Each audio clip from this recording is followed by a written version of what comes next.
an opportunity to assess and reinforce the integrity of immigration enforcement and to strengthen public trust, an opportunity to emphasize and underscore the Department of Homeland Security's no-fail mission as a whole.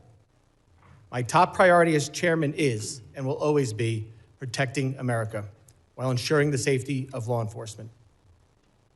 This is further important in the context of another potential shutdown of the department. Let me be clear, shutting down DHS makes America less safe and negatively impacts thousands of federal employees like those at TSA and CISA.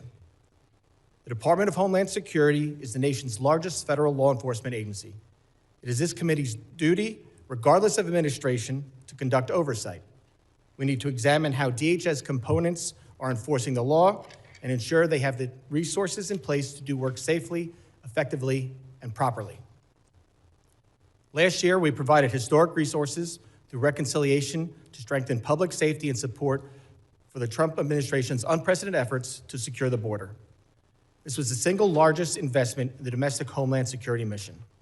To succeed, we all need to work together seamlessly, and this committee is a partner in that effort. It is important to remember how we got here.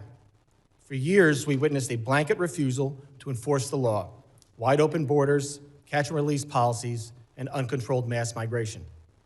These policies undermined the rule of law and endangered all Americans. Enforcing immigration law is not optional.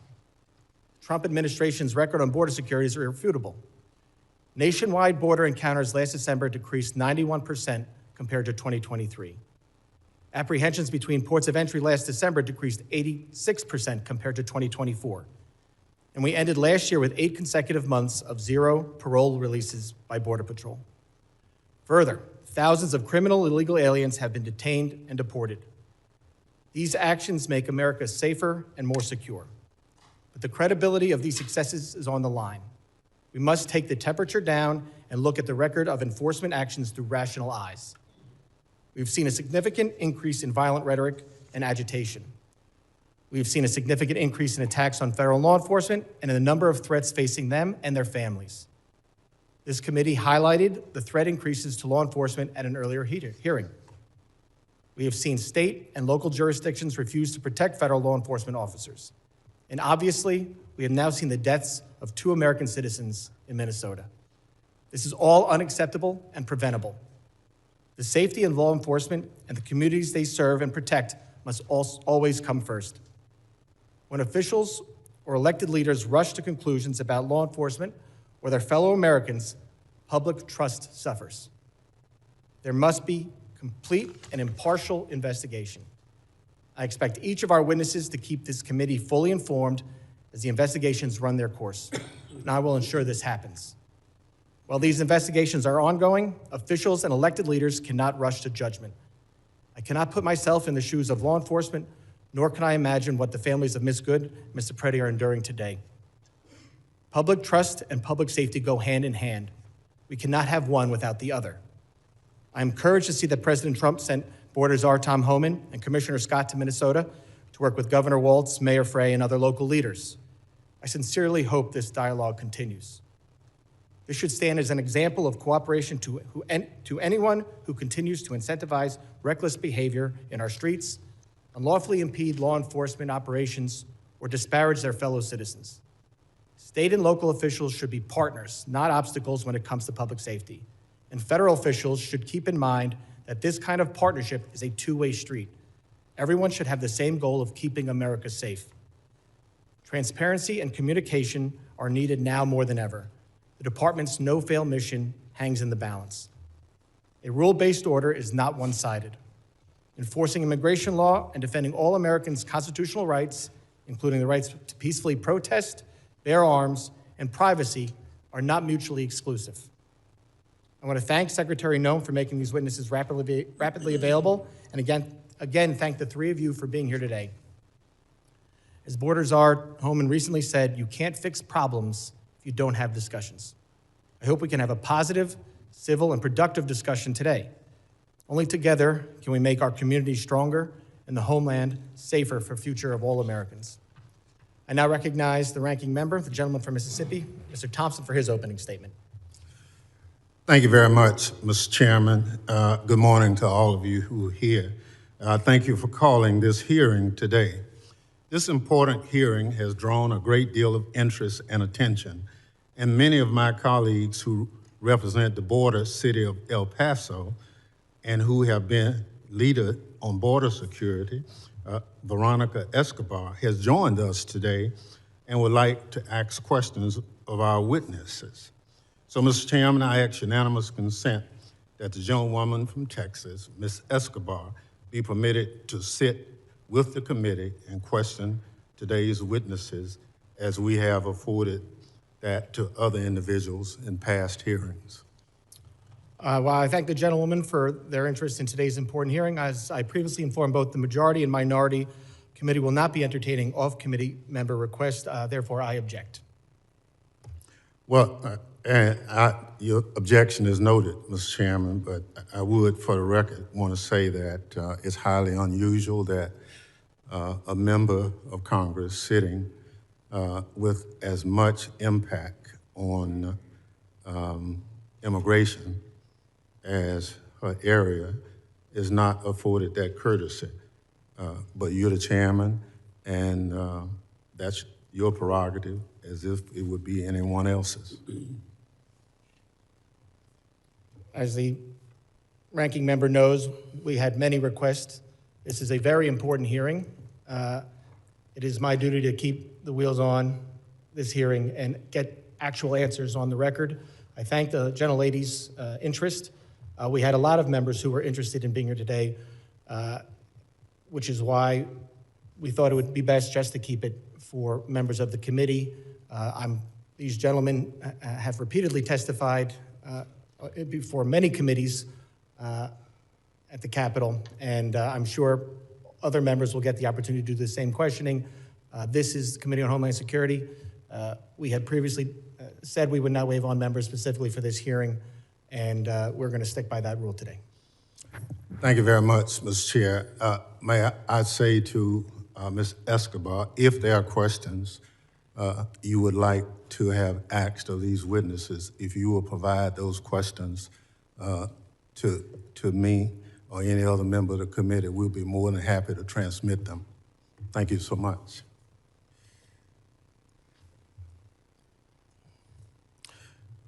I hope my Republican colleagues will remember that our job is to conduct oversight, not cover for Donald Trump and his out-of-control administration, which is running roughshod over Americans' rights, killing U.S. citizens and threatening our very democracy. The disease rotting the Trump administration from the inside out started at the top and has infected every part of the executive branch. Nowhere is that more evident than at the Department of Homeland Security. This hearing is just the start of a reckoning for the Trump administration and its weaponization of DHS against American citizens and the principle our country stands for.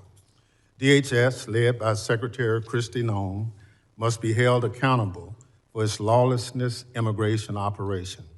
They are reckless, creating chaos in our communities, terrorizing adults and children alike, and undermining our moral authority as a nation of liberty and rule of law. Last month, an ICE agent shot and killed Renee Good, a Minneapolis mom, in cold blood as she drove away from him. After killing her, the agent called her a disgusting name I won't repeat here. Other agents refused to allow a nearby physician to treat her. Democrats called for accountability. Instead, Secretary Noem blamed the victim, Ms. Good, and attempted to gaslight Americans with false claims that Ms. Good was a domestic terrorist. Renee Good was nothing of the sort. She was a mom, a wife, a neighbor, and an American citizen who did not deserve to die at the hands of her own government. She should be alive today. Ever since, the Trump administration has devoted the full resources of the federal government to blocking a legitimate investigation into Ms. Good's killing. If that isn't a sign of guilt, I don't know what is. Federal prosecutors had a warrant to collect evidence from Ms. Good's vehicle for a civil rights investigation into ICE's use of force, but FBI Director Kash Patel and other Trump administration officials demanded they drop it. Career prosecutors, duly bound to the rule of law, not the political prerogatives of the White House, resigned in protest. Blocking an investigation into the government's use of force against one of its own citizens is a self-dictatorship, not democracies. Every American should be outraged. Democrats tried to get answers in the aftermath of Ms. Good's shooting. We called on Acting Director Todd Lyons to testify at the committee's hearing 3 weeks ago. Unfortunately, he turned down the committee's invitation. This is part of a pattern of the Trump administration's refusal to comply with regular congressional oversight. Committee Democrats have sent multiple letters to ICE and CBP on critical issues, but most of them, 10, have gone unanswered. Mr. Chairman, I ask unanimous consent to include all 10 of these records into the record, letters into the record. Without objection. ICE has blocked members of Congress from visiting its detention facilities, even after reports of horrific conditions, detainee abuse, and a detainee being murdered in a DHS facility. I was one of those individuals who parted to a lawsuit to try to get ICE to just follow the law that says members of Congress can visit ICE facilities and present themselves at any time. So I understand that it's still being litigated, but I've been given authority to go, and I plan to do it this week just to test ICE's adherence to the law. Mr. Lyons is here today, nearly a month after we invited him. I guess DHS needed time to get his story straight before he came to testify under oath. Fearing more violence from federal law enforcement, Democrats have also called on DHS to rein in immigration agents and their brutal attacks on Americans immediately following Ms. Good's murder. But DHS ignored our pleas. Instead, Greg Vino, who styled himself in Nazi attire and takes joy in deploying tear gas at Americans, continued to roam around Minneapolis with his masked gang, terrorizing people and violating their constitutional rights. And tragically, our worst fears were realized. Just days after the hearing, Mr. Lyons refused to participate in. CBP personnel shot Alex Preety, and he was face down on Minneapolis' sidewalk, killing him in broad daylight.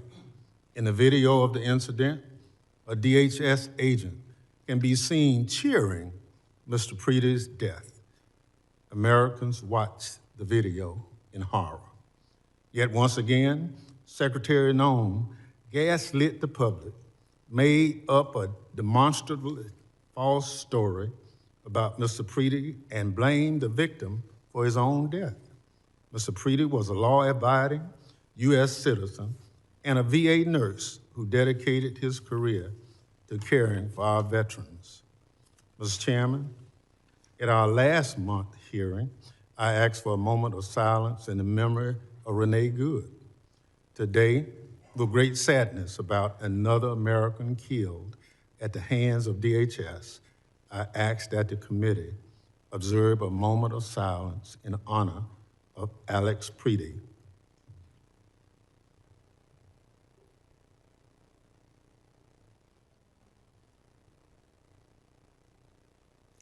Thank you. The slaying of Ms. Good and Mr. Preety by DHS are the most tragic examples of what is wrong with Trump's DHS, but far from the only ones. Last fall, a Border Patrol agent shot Miramar Martinez, a U.S. citizen, and preschool teacher from Chicago 5 times. The agent bragged in text messages about shooting her, saying, quote, "I fired 5 rounds and she had 7 holes. But that in your book, boys." Again, the Trump administration tried to blame Ms. Martinez, the victim, but prosecutors dropped charges against her when it became apparent that the evidence contradicted the Border Patrol's phony account. Unlike Ms. Goods and Mr. Preedy's, we can no longer tell their stories. Ms. Martinez has shared her story about what Trump's DHS did to her. I want to play a bit of the video here because people need to see what ICE and CBP are doing to Americans. So this is the first one I realized. I was like, oh, it's just a pepper pellet, but no. And then I got shot right here. And then I have a wound on the side of my chest right here. And then I got 2 holes in my thigh. And then right here. Wow. Right here. Wow. You're covered in wounds. Wounds, yeah. And I want people to see like what's going on, like the type of stuff they're doing. What happened to Ms. Martinez, Ms. Good, and Mr. Preedy is a scourge on this country and shameful chapter in our nation's history, but tragically, there's more. DHS agents recently used a 5-year-old Ecuadorian boy, Lehman Ramos, as bait to lure his family members outside their home to arrest them. The family had entered the country legally as asylum seekers and were living in Minnesota while awaiting their immigration proceedings. DHS sent the little boy and his father to detention in Texas for over a week. Thankfully, a judge ordered him released, slamming DHS for its, and I quote, "incompetently implemented deportation campaign." Incompetently implemented deportation campaign is putting it nicely, especially as it relates to small children. More apt in the Bible, quote from John 11, chapter 35th, referenced at the end of the judge's opinion, Jesus wept. DHS personnel are now forcing their way into private homes without a judicial warrant in violation of the 4th Amendment. In one recent incident, ICE dragged a U.S. citizen from his home at gunpoint in underwear before realizing they had picked up the wrong person. The person ICE was actually looking for was sitting in jail in Minnesota. The Minnesota Department of Corrections says that ICE had this information all along. Bystander videos from Minneapolis and cities around the country show ICE and CBP personnel behaving like unprofessional goons, cursing at bystanders and mooning people from their hotel rooms. News reports have a Border Patrol agent was found passed out, drunk, and covered in vomit in a vehicle. And ICE personnel apparently stole a child's phone and sold it for cash. It's an embarrassment, and DHS's so-called leadership should be ashamed, if only they had any shame. Secretary Noem, Department of Homeland Security, has the blood of American citizens on its hand, but she takes no responsibility for anything. To the contrary, Secretary Noem was last seen in this committee room hiding behind her family in a desperate attempt to distract from her department's failures and abuses. Then she ran from our questions, leaving early under the guise of needing to attend a meeting that it turns out didn't even exist. Her inexcusable behavior should come as no surprise. She's always been more concerned with photo ops and wardrobe changes than following the law and fulfilling the mission of her department. Since being sworn in, Secretary Noem has enriched herself, abused the power of her office, obstructed congressional oversight, and violated her oath to the Constitution. Donald Trump and Kristi Noem are doing real damage to this country and to the department that was stood up 25 years ago in the wake of 9/11 to protect American citizens from future attacks. Secretary Noem is a liar with no concern for the lives of Americans killed by the department she runs. She must go. Mr. Chairman, I yield back.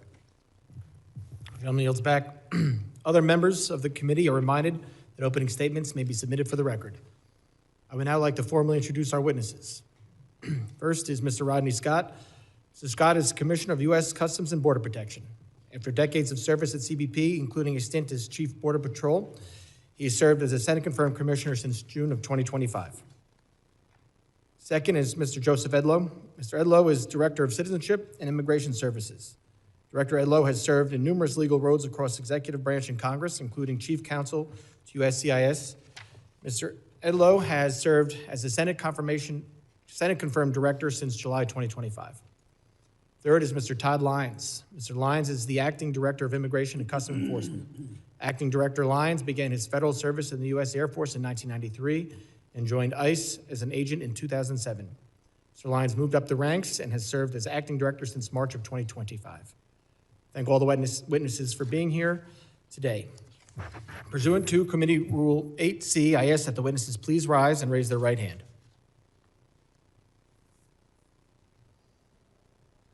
Do you solemnly swear that the testimony you will give before the Committee on Homeland Security of the United States House of Representatives will be the truth, the whole truth, and nothing but the truth, so help you God? Let the record reflect that the witnesses have answered in the affirmative. Thank you, and please be seated. I now recognize Commissioner Scott for 5 minutes to summarize his opening statement. Chairman Garbarino, Ranking Member Thompson, members of the committee. Thank you for the opportunity to appear here before you today. I'm honored to represent more than 67,000 dedicated men and women of U.S. Customs and Border Protection who are tirelessly protecting this great nation every single day by simply trying to make sure we know who and what is entering our homeland. Border security is national security. Law enforcement personnel that selflessly provide this service to America increasingly perform under difficult conditions and intense public and political scrutiny. But these brave men and women deserve our gratitude and thanks.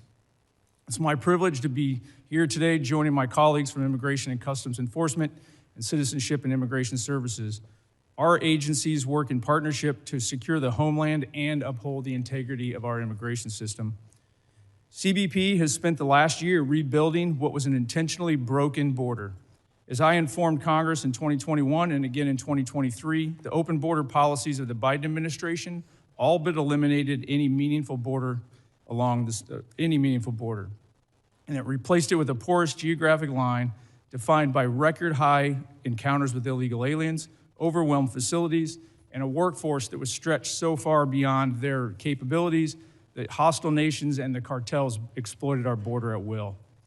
That all changed on January 20th, 2025, under the leadership of President Trump.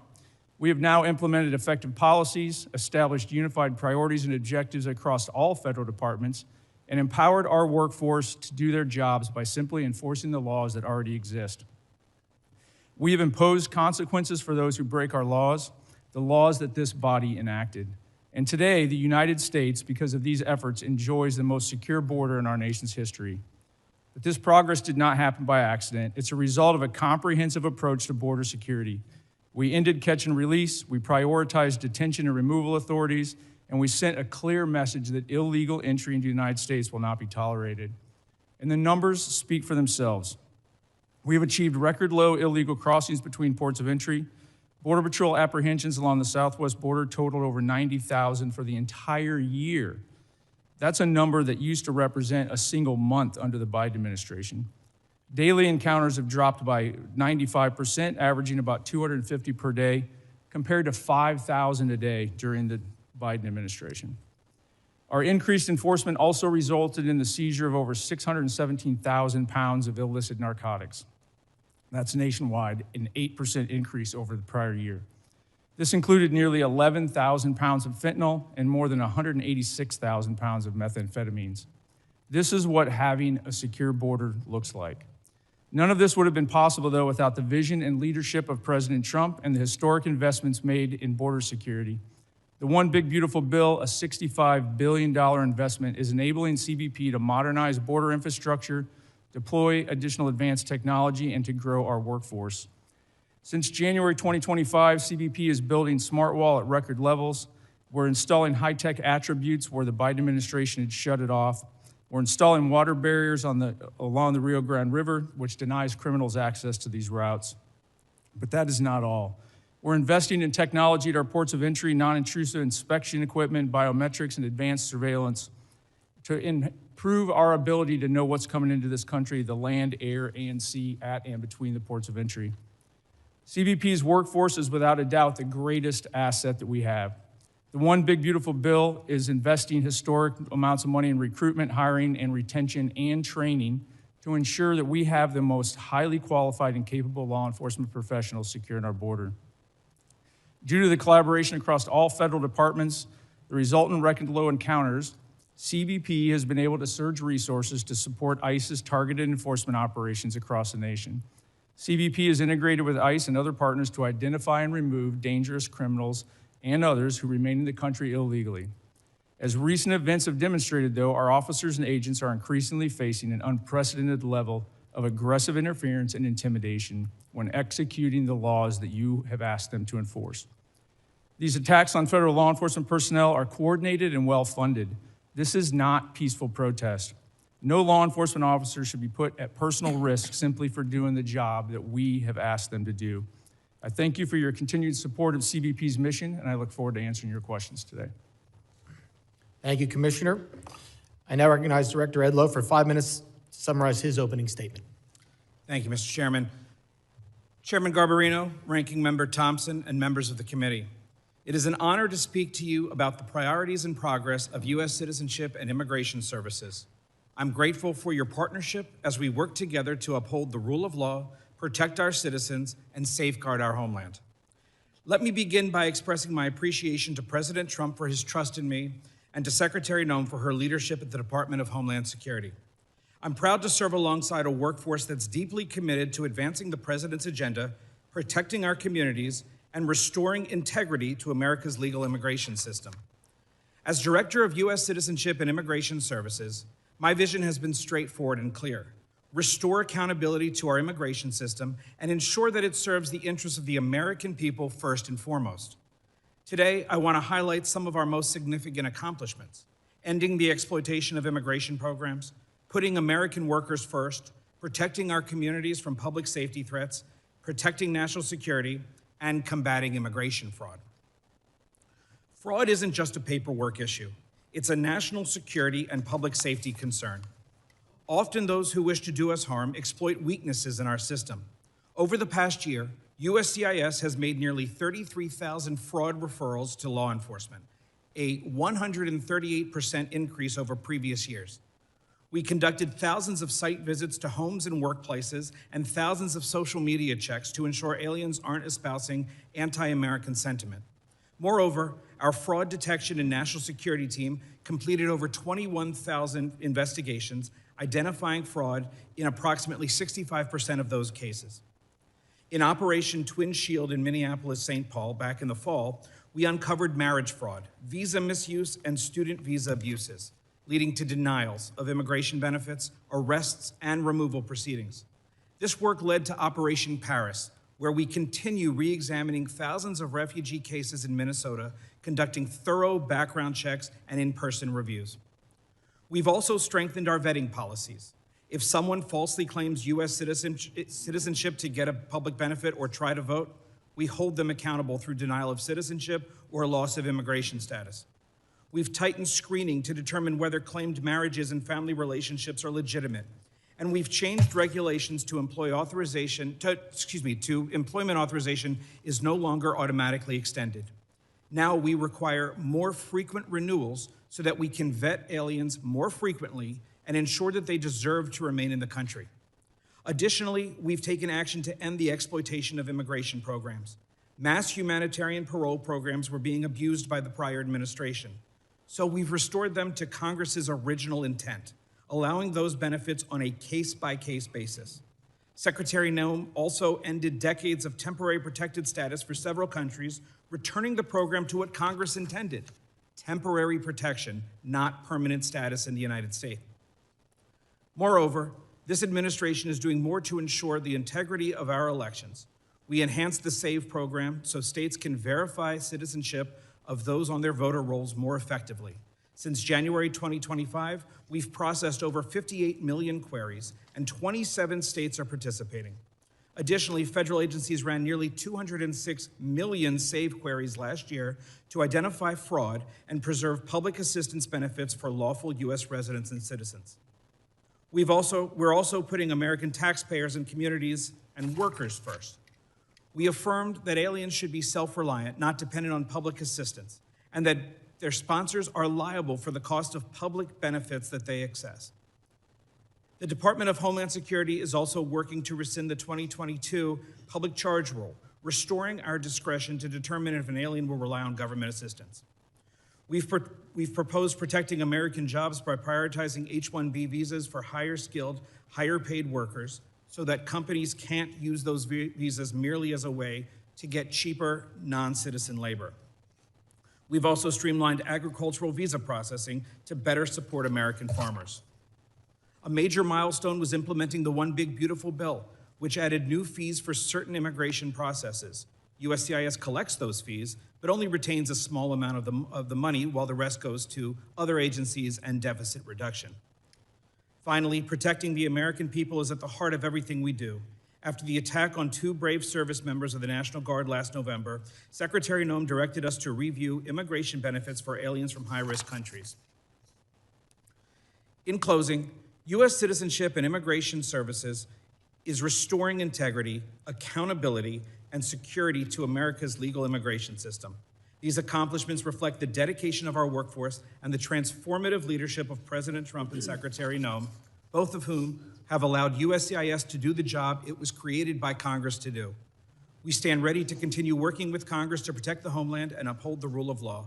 Thank you, and I look forward to your questions. Thank you, Director Edlow. I now recognize Acting Director Lyons for 5 minutes to summarize his opening statement.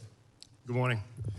Chairman Garbarino, Ranking Member Thompson, distinguished members of the committee, thank you for the invitation to discuss the critical work U.S. Immigration and Customs is doing every day to carry out President Trump's agenda, to keep America safe, restore order to our communities, and return the rule of law to this country. Under the leadership of President Trump and DHS Secretary Kristi Noem, the men and women of ICE have been empowered to do exactly what they're trained to do: arrest and remove illegal aliens and criminals from our communities. We are enhancing public safety, securing our national security, and finally restoring integrity to the immigration system that had been allowed to collapse. We have supercharged our partnerships with state and local law enforcement, empowering officers around the country through the 287G program to help ICE identify and remove criminal aliens. Those partnerships have increased more than 900% since President Trump took office, and our communities are safer for it. I am also proud of our agency's unprecedented hiring campaign that led to hiring of more than 12,000 officers and special agents in less than a year, and more than 222,000 individuals submitted applications. This expansion of a well-trained and well-vetted workforce will help further ICE's abilities to execute President's and Secretary's bold agenda. Before discussing our broader operations, I must address the situation in Minnesota and the dangers that ICE agents and officers face nationwide. While the investigations remain ongoing, I'm encouraged that some Minnesota officials are finally signaling the willingness to cooperate with ICE. But let me be clear, promises are not enough. We need action. In the wake of the unprecedented border crisis of the previous administration, ICE has stepped into the breach to enforce the law. This commitment has a cost. We are facing the deadliest operating environment in our agency's history. In fiscal year 2025, death threats against ICE personnel increased more than 8,000%. Assaults on officers have skyrocketed over 1,400%. One officer in Minnesota had his finger bitten off by a protester, egged on by elected officials characterizing our officers as Gestapo or secret police. The families of ICE personnel have been made to feel unsafe in their homes. I know this firsthand because my own family was targeted. But let me send a message to anyone who thinks they can intimidate us. You will fail. Despite these perils, our officers continue to execute their mission with unwavering resolve, and we are only getting started. ICE remains committed to the fundamental principles that those who illegally enter our country must be held accountable. Since the beginning of the second Trump administration, we have achieved historic results. From January 20th, 2025 through January 20th, 2026, ICE has conducted nearly 379,000 arrests. Among those arrests were more than 7,000 suspected gang members and over 1,400 known as suspected terrorists. The president tasked us with mass deportation, and we are fulfilling that mandate. Thanks to the resources provided by this Congress, we are ramping up detention capabilities and removal flights daily. In the last year alone, we conducted over 475,000 removals. It's a brutal reality that criminal immigration today is organized by sophisticated, ruthless, transnational criminal organizations. These include cartels and transnational gangs President Trump has rightly designated as foreign terrorist organizations. The only way to defeat them is to destroy their revenue. Within Homeland Security investigations, our special agents are delivering critical outcomes in the fight against transnational crime. We are seizing fentanyl before it kills our children and dismantling the networks that poison our communities. In FY25 alone, we seized more than 2.5 million pounds of narcotics, a 50% increase from the previous year and a critical blow to transnational organization groups everywhere. HSI criminal arrests are at the highest point in history. However, our approach is just not about enforcement. It is about restoring order and dignity to the human beings sold alive by smugglers and exploited by these TCOs. In August 2024, the DHS Office of Inspector General released a report that concluded that more than 291,000 unaccompanied alien children out of nearly 450,000 transferred from DHS to HHS custody were simply lost by the system. We are talking about children exploited in factories, abused in sexual trades, and living as indentured servants on American soil. HSI is leading the charge to find them. We have conducted more than 71,000 field engagements to locate children, verify sponsor legitimacy, and uncover criminal activity related to exploitation.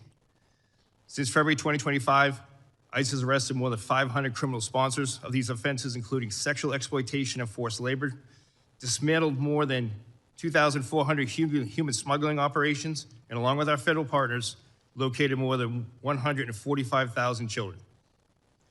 To further ensure TCOs can never threaten our nation again, President Trump dedicated the establishment of the Homeland Security Task Force. The Homeland Security Task Forces represent the most aggressive and coordinated attack on TCOs in history. Through Cross-Border Financial Crime Center, we have developed and implemented a strategy to combat rampant fraud, including government programs in Minnesota and across the country. Using this strategy, HSI has opened numerous criminal investigations into the complex fraud systems that have resulted in the thefts of billions. Much of the fight ICE faces continue to be fueled by so-called sanctuary cities. These jurisdictions provided a shield for criminal aliens when a local jail refuses to honor ICE detainer and releases that predator back into the community. ICE exists to enforce America's longstanding immigration and custom laws. These laws are grounded in common sense, national sovereignty, and simple morality. Our officers and agents enforce these without hesitation, without apology. I ask that all the members of the committee treat them with profound respect that they have earned. Thank you. Thank you, Acting Director Lyons. Members will be recognized by order of seniority for their 5 minutes of questioning.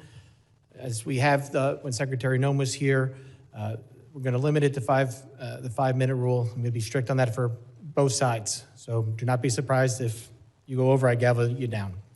I now recognize myself for 5 minutes of questions. Acting Director Lyons, I understand that you cannot discuss the details of the 2 recent shootings in Minnesota because they are subject of several investigations, including by the FBI, the Department of Homeland Security, and the DOJ Civil Rights Division. Once concluded, will you commit to providing the reports and findings of each investigation to this committee?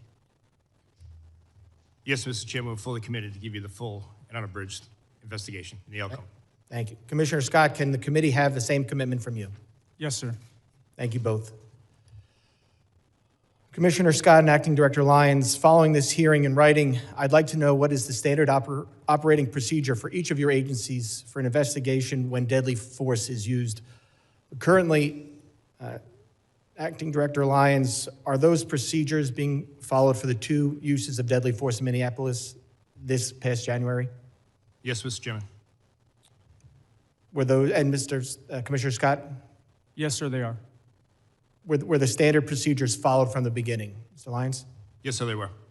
Mr. Scott? Yes, for CBP, they were as well. Thank you very much. We're obviously concerned about officer safety and have seen and heard about increasing threats and assaults against law enforcement.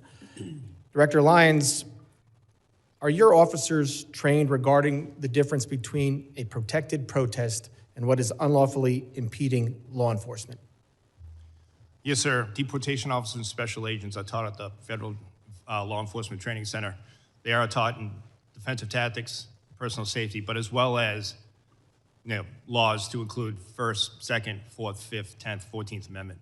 The officers are trained before they go out into the field, and then while they're in the field. They are specialized training with disturbance control and other special tactics. Commissioner Scott, are your officers similarly trained? Yes, they are. At FLETC, ongoing training in the field, and then anytime we're deploying them to the interior, they get updated law refresher training to include First Amendment and Fourth Amendment. So I want to focus on the training here because with the historic investment in both ICE and CBP, there was a surge in hiring. I need to know, for these new hires, is the training different than what other agents and officers received before the hiring surge? Mr. Lyons, I'll let you start there. No, sir, it's not. The training was never, the meat of the training was never removed. The timeline was. We took training from 5 days a week, 8 hours a day, to 6 days a week, 12 hours a day. In addition to that, training is different in the fact that before officers even go to the Federal Law Enforcement Training Academy, there's pre-employment training, which we never had before. And on top of that, we've adapted our on-the-job training program, which is much like a city or state field training officer program that once they are removed from the Federal Law Enforcement Training Academy and have graduated, before they return to their field offices, they're assigned a field training officer, and that's continued on after that. So let me get this. For ICE officers, the curriculum has stayed the same, but it's now a quicker training. The timeline has moved up? That's correct, sir. Okay, but the curriculum is the same. Yes, sir. All right. Commissioner Scott, can you talk about if there's been a change in training since the hiring surge? There's been no change in the training within Customs and Border Protection. Border Patrol agents go through a 117-day academy.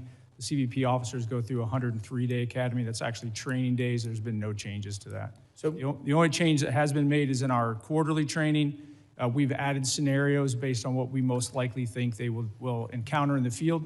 So we've actually added some of the protest type encounters as well. So there's been no change in the timeline either. Similar, ICE did that. You did not. No, we did not. Okay.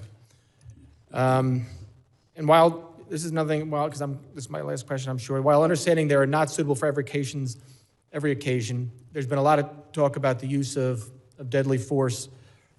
Are agents and officers equipped with and trained in the use of tasers or other less lethal alternatives to avoid the use of deadly force? And Mr. Director Lyons, I'll start with you, and then Mrs. Scott, you can finish. Yes, sir. Every deportation officer special agent are trained in secondary weapons, which include the taser, OC spray, and baton. They're trained. And those are made available. And they're equipped. Yes, sir. Mr. Scott? So a similar answer that all of our agents have to carry a secondary weapon. They trained at the academy, and then they go through quarterly refresher training every 3 months. Okay, I appreciate it. I will have, I'm sure, for some follow-up questions today, and I will submit those to you in writing. But with that, I yield back, and I now recognize the ranking member for 5 minutes of questions. Thank you very much, Mr. Chairman. Mr. Lyons, how many ICE agents have cameras as of today? Sir, as of today, more than 3,000 ICE officers have cameras that are active in the field, with another 6,000 being deployed, sir. So how many in the field? How many ICE agents are in the field as of today? Oh, I'm sorry, sir. Agents in the field today? You said agents in the field. I'm just trying to get the number of ICE agents who have cameras on their body as of today. Approximately 3,000, sir. 3,000 out of how many? Out of approximately 13,000, sir, that are in the field. So you have 3,000 out of 13,000 who have cameras. Yes, sir. Mr. Scott? I don't have the actual number in front of me right now. It's about 10,000. We're building that program out as we speak. 10,000 out of how many? Out of about 67,000. But the Out catch of- there out is of- the ports of entry, we have significant video. Nope. I don't want to go to ports of entry. I just want to know how many cameras right now do you have on your agents? When you say agents, Border Patrol agents, there's about 10,000. 10,000 That's an out, estimate, 10,000 out of how many? Out of 20,000 Border Patrol agents. So half of them. Approximately, yes. So I'll give you a chance to look at that, since you said approximately, and get back to the committee on what's the accurate number. Not how many you're purchasing, how many as of this day. Understood, and I will get you that number. Thank you. Mr. Lyons, what's the regular timetable of training an ICE agent? Sorry about that, sir. Right now, the training is approximately 47 days at the Federal Law Enforcement Academy. Overall training is about 3 months, sir. So you went from 3 months to 47 days. No, sir, the whole total training to include the pre-employment training and then the OJT program is 3 months. And 47 days in the Federal Law Enforcement Training Academy. So they go to Flexi for 47 days or for 3 months? No, sir, you asked for the total training time. The total training time now is a combined 3 months, sir, with 47 days at the Federal Law Enforcement Training Academy. So you didn't reduce the timeline for any of the ICE agents to come on board? We've reduced the timeline for the previous certified federal law enforcement officers or special agents, where we went to the ones who are already trained in firearms and defensive tactics and criminal procedure. We adapted to a shorter program so they would just have the extensive Immigration Nationality Act training, immigration law, and ICE-specific training. So if you hired somebody for ICE today, how much training would they receive before they become a full-time agent? So for a person off the street who has never been a law enforcement officer, they're looking at approximately 3 months of training, sir. And the 47 days is for who? That is for everyone that hasn't, who's never worked for ICE, sir. So you could have someone that's a Capitol Police officer. They would not have to go through extended training for when it comes to defensive tactics, firearms, et cetera. They would have to go through the rigorous immigration training, which unfortunately immigration law is just as confusing and long as tax code, which we have to ensure that we devote that extensive time to. Thank you so much. But Yes, sir. would you provide the committee with the timeline? Yes, sir. We will provide you. Some of us understand it's 47 days. Yes, sir. We will But provide you're you telling us it's 3 months. from the beginning, sir, when they go ahead and come on pre-employment training to the Thank OJT program afterwards. But we will provide the committee with the full Okay. breakdown. For Mr. Lyons and Mr. Scott, over the past several weeks, the president has made a series of comments regarding the midterm election. The president has urged my Republican colleagues in Congress to nationalize elections. Now, are you involved in any planning on guarding precincts in this country as of today? Mr. Scott? No, sir. Mr. Lyons? No, sir. So there's no information, you've not been asked to start deploying people for areas anywhere? No, sir. Well, thank you very much. Mr. Lyons, I'll get it in writing, Mr. Chairman. I'm going to follow your directions on that. Gentleman yields back. Thank you, Ranking Member. I now recognize the gentleman from Texas, Mr. McCall, for 5 minutes of questions. Thank you, Mr. Chairman. A decade ago when I chaired this committee, Mr. Thompson and I passed a bill to authorize ICE into law. It was a bipartisan effort. It passed the House overwhelmingly, both Republican and Democrat. A decade later, here we are. The Dems have called to abolish ICE. Now they're trying to shut it down. So what has happened in that 10 years? Let's go back to the last 4 to 5 years what happened in this country and at the border. As someone who lives in the border state of Texas, we saw the most dangerous, wide open border that I've seen in my 22 years in Congress. 10 to 12 million people, and that's what we know about. I think it's far greater, came into this country. Many of them dangerous, violent criminals, some known or suspected terrorists, which I find extremely dangerous. That's why I served as an impeachment manager for Mayorkas, because he violated federal law. The federal statute says, as a former federal prosecutor, I know this, shall detain aggravated felons. What did Mayorkas do? He told his agents, that's discretionary. You can release them. As a result, we had tens of thousands of aggravated felons left on the streets of America to roam freely, not to mention the human and sex trafficking of children, Mr. Lyons, as you pointed out. So what is the administration trying to do? They're trying to remove a public safety threat from the United States of America. That is their job.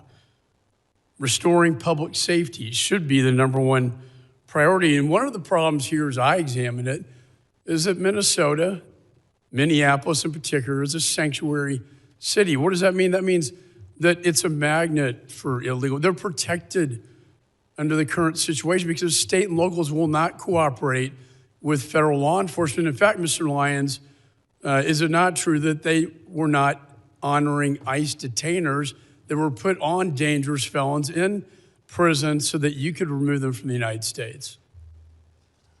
That is correct, sir. The detainees were not honored at the local level in Minneapolis. This is the number one violation. In addition, the rhetoric on the left led to over 1,000% increase in assaults on ICE officers, an increase of over 8,000 of death threats to them. All this created a perfect storm for our officers being thrown into this situation. And then Agent Bovino came into the picture, and I would argue, in fairness, that he escalated the situation by the way that was handled. Your officers are not trained to effectuate crowd control. They are trained to move in surgically, go in and remove these dangerous, violent criminals from the United States of America. I've called for de-escalation after the two deaths, the two shootings that took place. I believe that these roving patrols should be done at the border rather than in the major cities of the United States. So when the president decided to remove Agent Bovino and put in Tom Homan, who I've known for years, a consummate professional, law enforcement professional, I commended the president.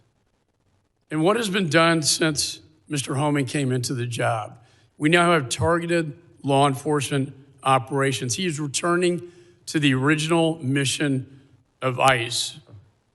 He is working with state and locals to do the crowd control. He is getting them to honor the ICE detainers.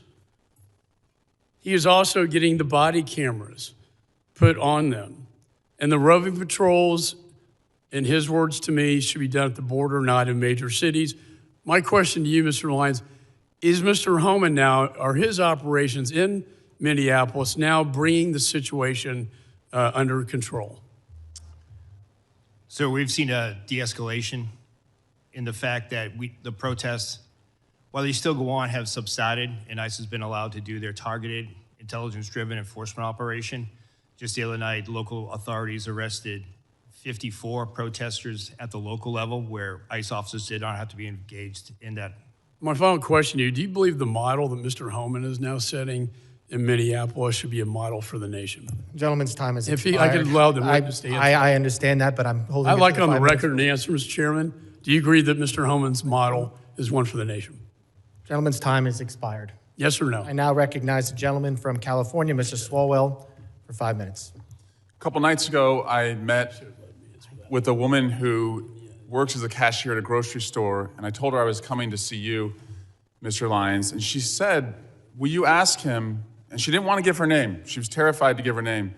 But she said, when I get off my shift around midnight and I walk through the parking lot to my car, she said, if somebody rolls up in an unidentified van and gets out wearing all black and their face is covered and they don't have any identification and they ask me to get into the van, how do I know who they are? How does she know, Mr. Lyons? How does she know if they're an ICE agent or bad guys? Sir, ICE agents have identifiable placards on their uniforms as well as their badges representative, but you won't see ICE agents rolling through the parking lots and just snatching someone up. ICE does intelligence-driven, targeted enforcement operations.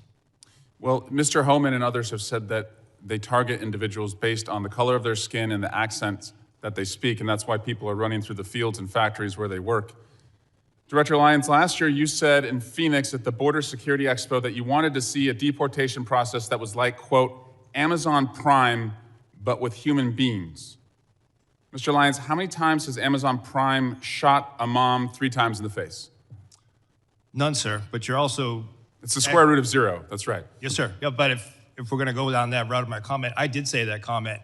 However, that comment was taken out. If you go back and watch the video, I did say that we need to be more efficient when it comes to removing individuals from the United States because ICE doesn't detain punitively. We detain to remove. I don't want to see people in custody. At the end of my statement was, and again, to your point, it was a industry day for AI and efficiencies, but I did say at the end of it, but we deal with human beings, so we can't be like them. And speaking That's of the human, key part that you're leaving out. Well, speaking of human beings, how many times has Amazon Prime shot a nurse 10 times in the back? None. How many times has Amazon Prime dragged a woman out of her car by her hair and then dragged her down the street? None. How many ICE agents have been fired for their conduct under your leadership? Sir, I can get you that data. I'll get that back to you. Is it more than 1? I'm not going to speak about personnel actions, but I'll get you that data. Can you tell us if at least, God, I hope at least 1 person has been fired for their conduct since these operations have begun? Are you telling us you can't even say 1 person's been fired? Sir, I'm not going to talk about personnel actions, but we will get back to you. But 2 people have been killed so far, is that right? A nurse named Preddy and a mom named Good. 2 people have been killed so far. Yes, sir. Mr. Lyons, will you apologize to the family of Renee Good for being called a domestic terrorist by the president and his leadership? No, sir. Why not? Sir, I welcome the opportunity to speak to the family in private, but I'm not going to comment on any active investigation. Is she a domestic terrorist? Sir, I'm not going to comment on the investigation, and the president and Secretary Noem are elected officials. That's their right to their comments, but as career law enforcement, we won't speak to any. Do you agree with their comments? Sir, I'm not going to go ahead and talk about any ongoing investigation. Will you apologize to the family of Alex Preddy for also being called a domestic terrorist? Sir, again, I'm not going to speak to any ongoing investigation. Mr. Lyons, your staying to lead ICE is a decision. Sir, I'm sorry. Could you repeat Your that? staying on to lead ICE is a decision. And I've read your background. You have a decorated career. You've served in the military. You are what I would call otherwise employable. I think most people would agree this is not the only job that you can get. But since you've been on this job, women have been dragged by their hair through our streets. A 6-year-old child battling stage 4 cancer has been deported, and it turns out he was a U.S. citizen. People are running through the fields where they work. People who've gone to the streets as allies have been shot and publicly executed. It's a decision to stay on at this point. And considering your honorable service in the past and the dishonorable acts that those who have worked for you have conducted, and the disgraceful statements that the leadership above you have said, you now have a decision. Will you stand with the kids who you're supposed to protect, or will you side with the killers bringing terror to our streets? Mr. Lyons, will you resign from ICE? No, sir, I won't. Why not? Because, sir, that child that you're showing right there, the men and women of ICE took care of him when his father abandoned him and ran from Gentleman's law enforcement. time has expired. You never should have gone Gentleman's into custody. time has expired. I recognize the gentleman from Mississippi. Mr. Guest for 5 minutes. Thank you, Mr. Chairman. Mr. Chairman, we stand on the verge of a second Democrat shutdown of the United States Department of Homeland Security just within the last 90 days. The Department of Homeland Security employs 260,000 men and women across 22 different agencies. Those agencies include 63,000 men and women who work for CBP, 60,000 who work for TSA, 22,000 for FEMA, 18,000 who works for USCIS, almost 50,000 civilian and military employees with the United States Coast Guard, 7,800 Secret Service employees, 2,500 CISA employees, and over 8,000 agents and analysts with the Department of Homeland Security investigation who perform a crucial function to protect and serve this country. This second government shutdown, led by my friends on the Democrat side of the aisle, will leave our country less safe. Don't just take my word for it. Let's look at the words of the Biden administration. President Biden and Kamala Harris, Department of Homeland Security, in September of 2023, as the nation faced a potential government shutdown, they issued a fact sheet. That fact sheet is entitled "The Impact of Government Shutdown on the DHS Workforce." This fact sheet says this. It says DHS workforce is comprised of extraordinary public servants who safeguard this nation. It goes on to say any lapse in federal funding would disrupt this vital work, leaving Americans less safe as a result. Those working without pay include law enforcement, conducting such acts as seizing illegal narcotics like fentanyl, combating child exploitation and child predators, identifying and arresting human trafficking, responding to natural disasters, preventing cyber attacks, and protecting U.S. government leaders. And so I ask you, gentlemen, as we are once again on the verge of a shutdown of the Department of Homeland Security, if the Democrats take us to the edge, if they refuse to sign a CR, if once again the men and women who serve under your leadership, if they are once again not paid, I ask you, how will that impact our nation? Will America be more safe, or will America be less safe if we are once again led into a government shutdown by the Democrat Party? Mr. Scott. I believe consistency and seeing support from the leadership on both sides of this building and the president is very important to border security. I think the rhetoric and the back and forth, the politicizing of law enforcement in general detracts from the general morale of our personnel. Is it not important that we pay the men and women who serve under your command? It's critically important. And in a government shutdown, the bills don't stop, do they not? The bills continue to accrue. Correct. And the deployment of technology ceases in many cases, and America becomes less safe. Would you agree with that statement? I would agree America becomes less safe. Mr. Edlow, what about you? Well, Congressman, as I'm sure you're aware, USCIS is a little different in that we are fee-funded. So during a shutdown, the men and women working for USCIS will continue to be paid. However, in terms of our screening and vetting enterprises, as well as everything else we do, we have formed very, very strong working relationships with the other components, and that's critical for us to be able to do our work. While we may be there able to continue without our partners being paid and with them being furloughed, it's going to make America significantly less safe. And Mr. Lyons. Yes, sir. It will have a great impact, especially on the Homeland Security task forces and the men and women that are focused on the transnational crime and foreign terrorist organization. Mr. Lyons, very quickly, we've had many members of this committee who have made allegations. The Democrats have once again taken the mantle of the party to defund the police and abolish ICE. Do you wish to take my last few seconds to speak about the consequences that has on the men and women that you serve? The men and women of ICE are sworn law enforcement officers who are dedicated to do their mission to protect the United States. Thank you, Mr. Chairman. I yield back. Gentleman yields back. I now recognize a gentleman from California, Mr. Correa, for 5 minutes of questions. Thank you, Mr. Chairman. I want to welcome our witnesses today. Gentlemen, I wanted to start out by talking a little bit about my district, Southern California, Disneyland. Southern California is the center of manufacturing for the United States. California, biggest ag state in the Union. California, also, big donor, taxpayer dollars to the United States. President Trump got elected on the promise to deport the worst of the worst. Your numbers, Mr. Lyons, less than 14% of those arrested by ICE first year, 2025, had charges or convictions of violence. 70% of those deported had not even a traffic ticket.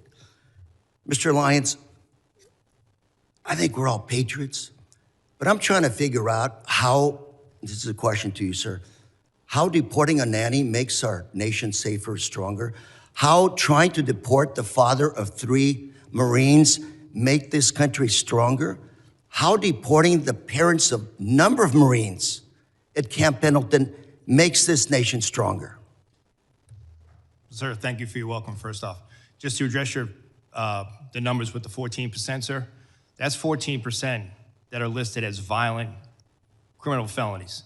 However, what's left out of that is the fact that what's left off that list. Those 70% that don't have a traffic ticket and deported, how has that made our nation stronger? Sir, if you look at what ICE has done, more than 60% of every individual that is in ICE custody has a pending or a conviction on a criminal charge. Not to count. Sir, let me move ahead. I only have 3 minutes, and we'll talk later.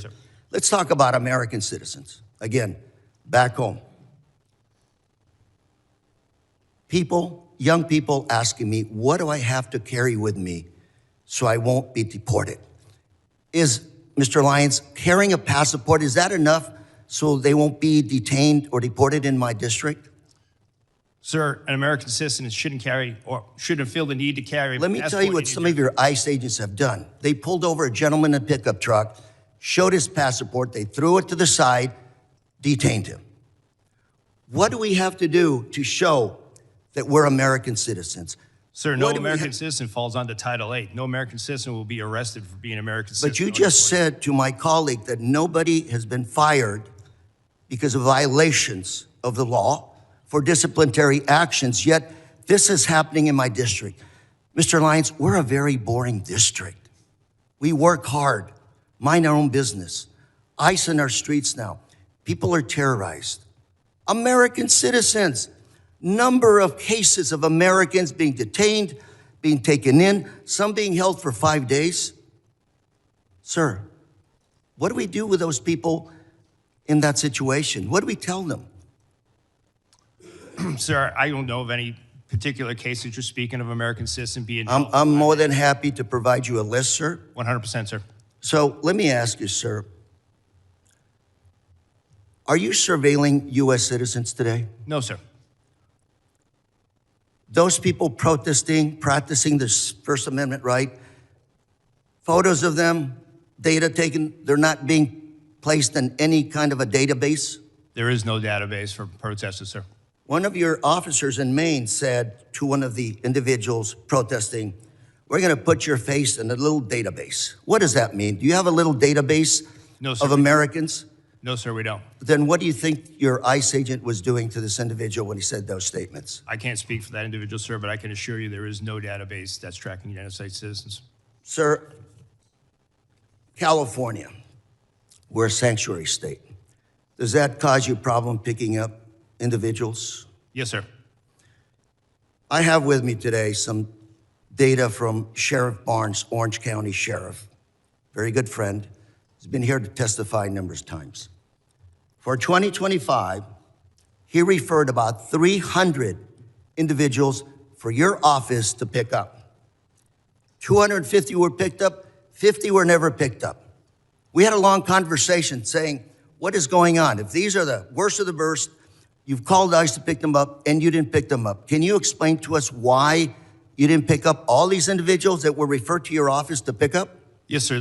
That's the key part of that is the referral. We make sure that those individuals are eligible to be placed in detention and for movability. So You in that never case, it would be even our looked at Gentlemen's those time's- individuals. Gentlemen's time. I would like to talk to you about this issue later on, Mr. Lyons. Gentlemen's Thank you very time much. has expired. I now recognize the gentleman from Texas, Mr. Pfluger, for 5 minutes of questions. Thank you, Mr. Chairman. Why are we here? And I think it's pretty clear that until proven otherwise, at 5 years of experience, that it seems like one side of the aisle is in favor of open borders and wants to abolish ICE. And I hope that that can be proven wrong. And the other side of the aisle wants to enforce the laws that are on the books. Commissioner Scott, how many administrations have you worked for in your career? Since the Clinton administration? So multiple Republicans and multiple Democrats. Correct. Is it a crime to enter this country illegally and to skip a notice to appear, to skip a court-ordered appearance, and to not comply with the laws that are on the books? Yes, sir. Has that changed since you started working for President Clinton? No. So I can't imagine establishing the fact that it is a crime to skip a notice to appear. We had 10 to 12 million people who entered this country illegally in the Biden administration. As a conservative estimate, there are sanctuary cities all throughout the United States who have said, we will not comply with federal laws. That's why we're here today. I can't imagine being a DHS officer, an ICE officer, and being threatened with violence, having death threats, being doxxed, having your family identified, putting that on the internet, and violently telling you that they are going to kill you because you are enforcing the laws that are on this book that were passed by both sides of the aisle in this body. Director Lyons, how many of your agents are being doxxed, threatened, or harassed? We've had over 8,000% increase on death threats. You know, I'm in the middle of working a bipartisan domestic terrorism working group with another member on this committee. There is a group called Defend 612 that has come out with tactics, techniques, and procedures in Minneapolis to do things like encourage protesters to impede law enforcement, to push civilians towards legally and physically risky confrontations, to help mobilize a counter-protest, to coordinate strategies and trainings to aid illegal immigrants to avoid detention. Are you familiar with groups like this, Defend 612? Yes, sir. We have multiple groups around that in all 50 states.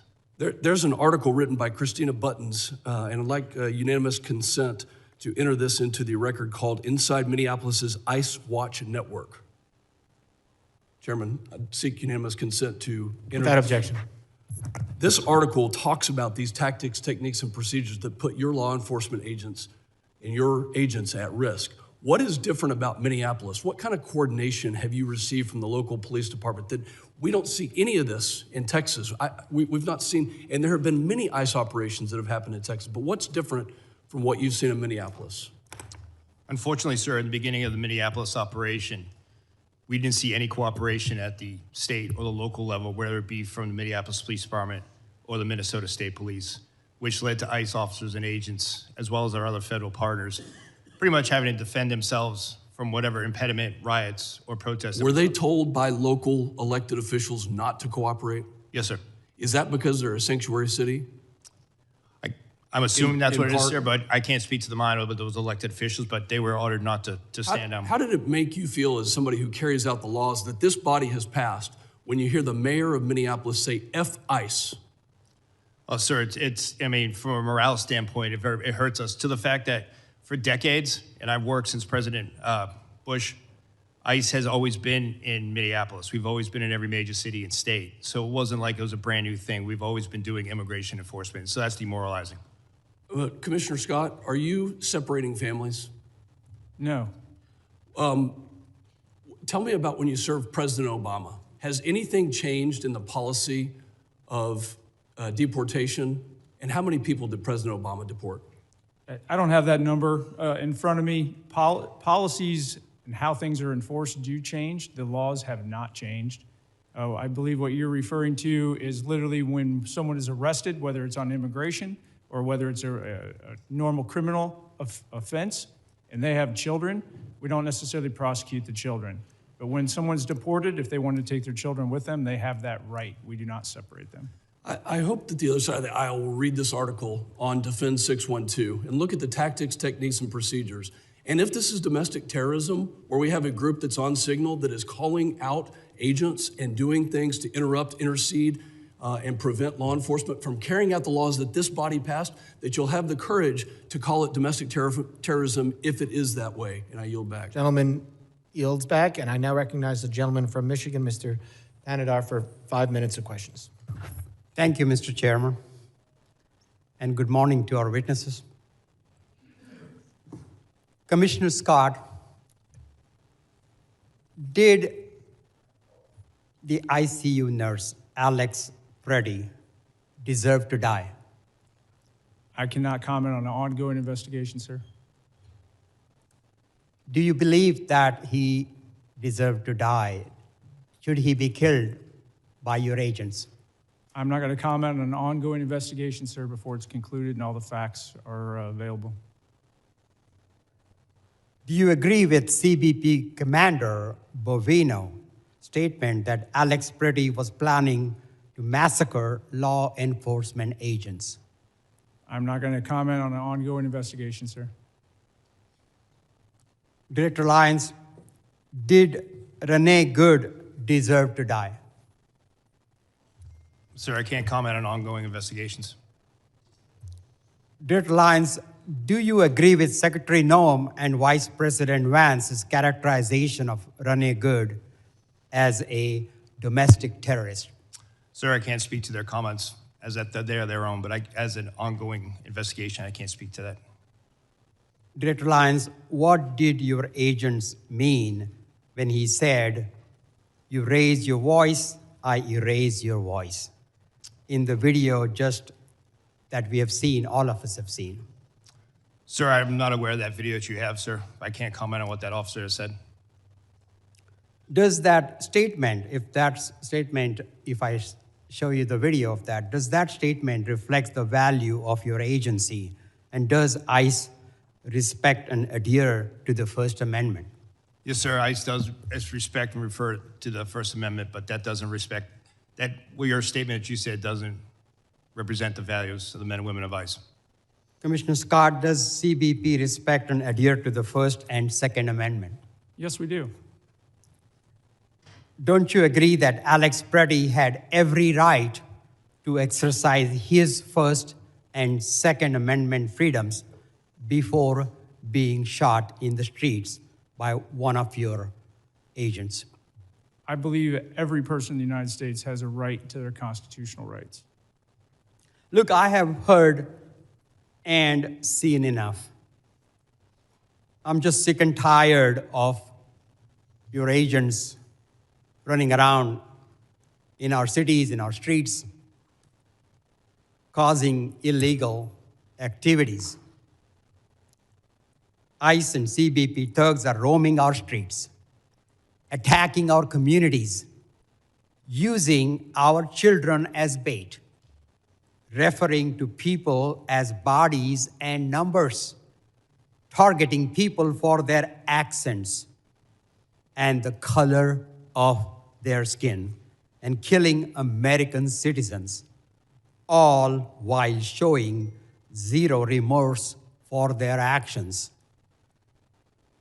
Director Lyons and Commissioner Scott, do you think President Trump will pardon you and your boss, Kristi Noem, before he leaves office, just like he has for insurrectionists and his political allies?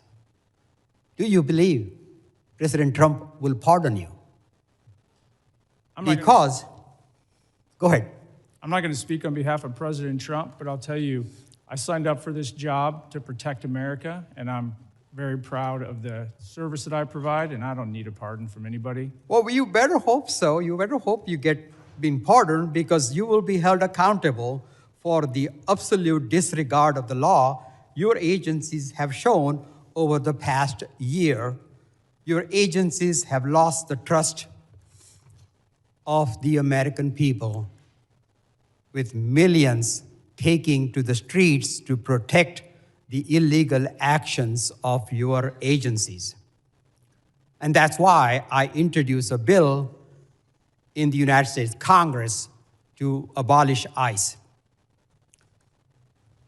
ICE must be abolished.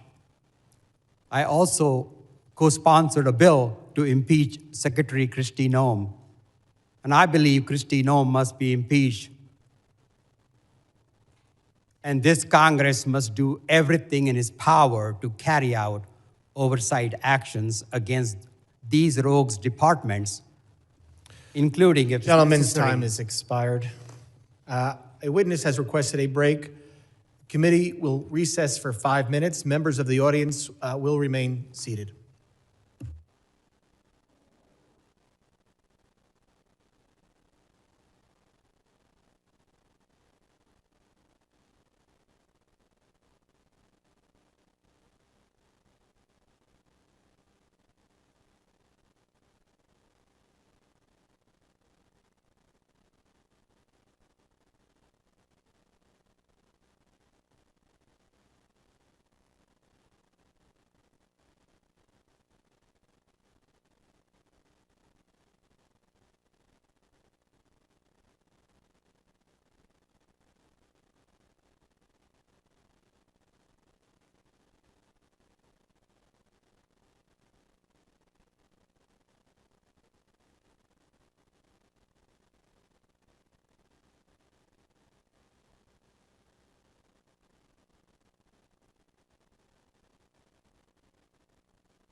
Committee will come to order. I now recognize the gentleman from Texas, Mr. Gonzalez, for 5 minutes of questions. Thank you, Chairman, and thank you, gentlemen, for your service to our great country. I was speaking to some agents that were deployed from Texas to Minnesota, just asking for the ground truth of what was happening. And one of the things that stood out to me is one of the agents said, Tony, it reminds me a lot of Fallujah. Having someone that served in Fallujah, that caught my attention. And so my question first is to you, Commissioner Scott, is on the safety of our agents. In particular, I see that these task forces work, these anti-gang, these anti-terrorism task forces.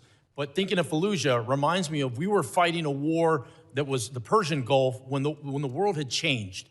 And so my question is there a way we can protect our law enforcement, our federal law enforcement agents, in particular through, I've got a bill in particular through bulletproof glass or ballistic windshields. Is that something you think that could help protect the law enforcement officers that are on the front lines?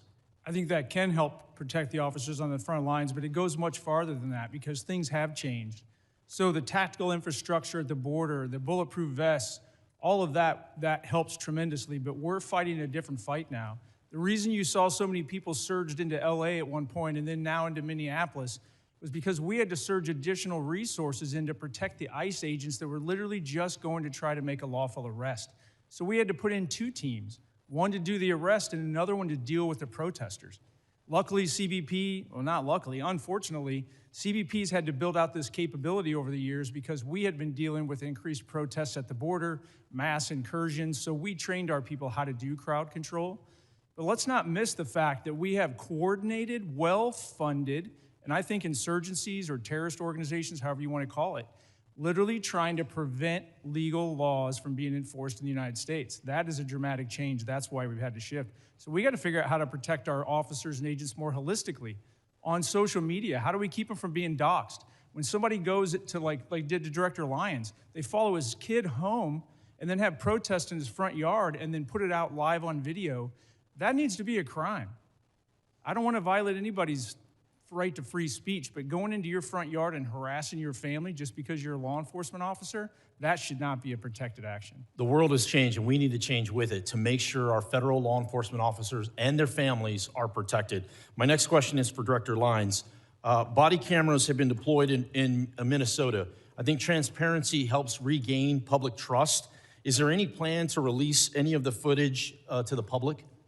100%, sir. That's one thing that I'm committed to is the full transparency, and I fully welcome body cameras all across the spectrum in all of our law enforcement activities. And yes, sir, body cam footage will be released.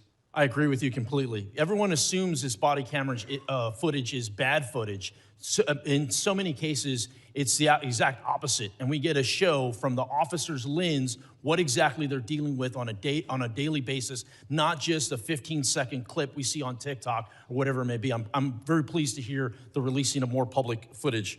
My next question is for you, Commissioner Scott. As a member of Congress, I have a very similar, the question's really for all of us. As a member of Congress, what can I do to make sure what happened in Minnesota doesn't happen in my community? Put laws in place that protect our officers and agents so they can go out and do their job confidently and know they really truly have the backing.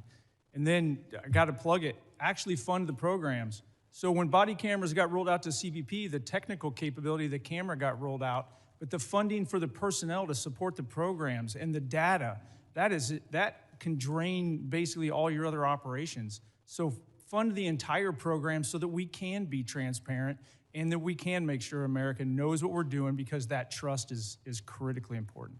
Thank you for that. My next question is Director Edlow.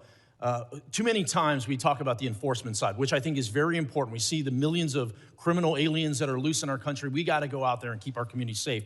But we need to be talking more about the legal aspect of it, the people that are doing it the right way. I was very encouraged to see 65,000 visas get released not too long ago.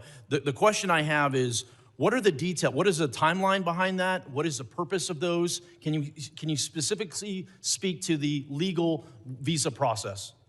Well, if you're referring to the 65,000 that were the supplemental yes. H-2Bs. That's exactly right. So that's there's 60,000 or 65,000, 66,000, excuse me, that go out every year.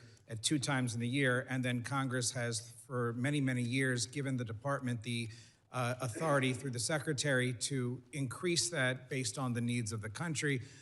So those visas were released. I don't remember exactly when the time has expired. I apologize. And again, any questions? I know I'm being tight on the rules. We have to be. There's a lot of questions. We want to get through everything today. Any members will be able to submit questions in writing, and you can detail these. Thank you very much. I now recognize the gentleman from Rhode Island, Mr. Magaziner, for 5 minutes of questions. Mr. Lyons, has ICE hired anyone who is charged with a crime related to the January 6th riot here at the Capitol? Sir, I don't have that information, but I would say no. Could you find out and please report back? Yes, sir, I'll get that. I'll take that as a given. Would you hire someone who attacked police officers here on January 6th, even though they were unfortunately pardoned by the president? Sir, we take assault on law enforcement very serious, and we have a good, strenuous vetting program. I'm sure. Thank you. Commissioner Scott, how many of your agents have been disciplined for excessive use of force over the past year? I cannot comment on ongoing or I'm not asking you to comment on personnel specific action. investigation. How many of your agents have been disciplined? I'm just asking for the total. I'll for get that excessive number force. to you. I don't have it in front of me. All right. I sent you a letter asking that question and haven't received a response. Will you commit to sending a response to me, please? Yes, sir. All right. I'd like you to view this video. This is video of what appears to be pepper spray thrown by a federal agent into Rafael Veraza's car. You okay, Mama? You okay? Seconds later, he realized his daughter, 1-year-old Ariana, was in the back seat, also battling the chemicals. Are you familiar with this incident? Yes. Okay. Now, this is a family of United States citizens who were out to get groceries at a Sam's Club in Chicago. When they arrived, they could see that there was a chaotic operation in the parking lot. They turned their vehicle to leave, at which point your agents sprayed pepper spray out of their vehicle and into the driver's side window of the Veraza's family vehicle. Is it proper procedure to aim pepper spray into the window of a moving vehicle? I'm not familiar. I don't have all the details on this. It's an ongoing I'm not asking about investigation, but to answer your specific question, is it proper procedure? we try to avoid that. No, it's not. Try to avoid it. Because you understand it's dangerous, right? Not just for the driver, but for pedestrians, for other people who could be hit by a car if a driver is blinded, right? I 100% understand that, but you're talking about intentional versus not intentional. Well, now listen. I've been in a vehicle in one of these situations. Scott, reclaiming my time. From the video, this case. was clearly intentional, and you know as well as I do that in any other law enforcement agency, if an officer did this, they would be put on leave, investigated, and likely disciplined. Were any of your agents ever investigated or disciplined for this incident? I'll have to get back to you on this incident. I believe it's still an So you ongoing don't know. investigation, but we have at least 10 I'd like to show open you cases. another video. This one is from Minneapolis.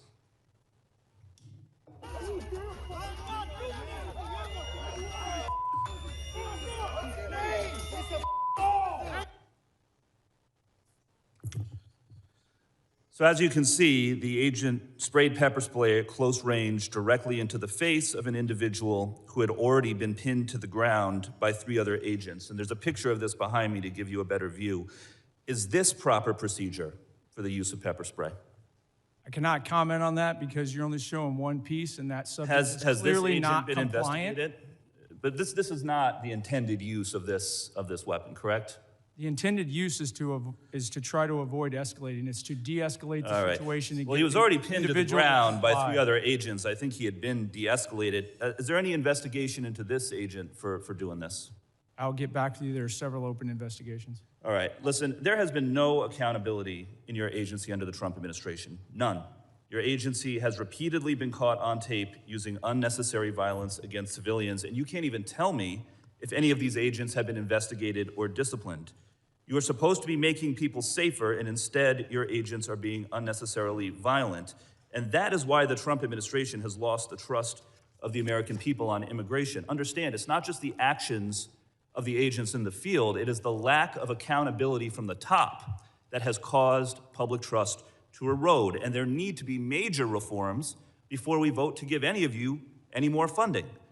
Your agencies need to act like other law enforcement agencies. Take off the masks, wear badge numbers, enforce discipline with real standards of conduct. But accountability starts at the top. Kristi Noem is completely unfit and should be removed from office. And all of the operations that we just watched were overseen by Commander Gregory Bavino, who himself engaged in excessive use of force. He even admitted that he lied to a federal judge when he claimed he had been hit by a rock prior to throwing a tear gas canister at a crowd of civilians. But then after the footage came out, and that turned out to be not true, he admitted that he had lied about it. Mr. Scott, what disciplinary action do you plan to take against Mr. Bavino? I cannot comment on personnel actions on Indian. Is there an investigation underway or being considered into Mr. Bavino? Every allegation and every use of force is fully investigated. Well, within please DHS. investigate him. It goes through a review board. You need to start enforcing discipline. Gentleman's time has expired. I now recognize the gentleman from Alabama, Mr. Strong, for 5 minutes of questions. Thank you, Chairman Garbarino, Ranking Member Thompson, and thank you to all our witnesses for being here today. Let me start with the simple facts. The border is now closed. Fentanyl poisonings are down by more than 35%. I thank each of you for your service to our country. I remember in April of 23 when then Secretary Mayorkas testified before this very committee that the U.S. border was, and I quote, secure, close quote, and not open. At the same time, under his leadership, illegal alien population surged to over 11 million. They were coming from more than 160 different countries as migrants were released into our country by the millions. That's what the Biden administration, in concert with Secretary Alejandro Mayorkas, did to America. They sold America out. The consequences of their failures were predictable. When the United States failed to enforce its border, the winners are not legal immigrants or American communities. It's the cartels, drug smugglers, human traffickers, and violent criminals. We didn't need new laws to stop this crisis. We needed a president willing to enforce the laws already on the books. President Trump did exactly that. Another promise made, another promise kept. And today, the number of illegal aliens being released into our country is zero.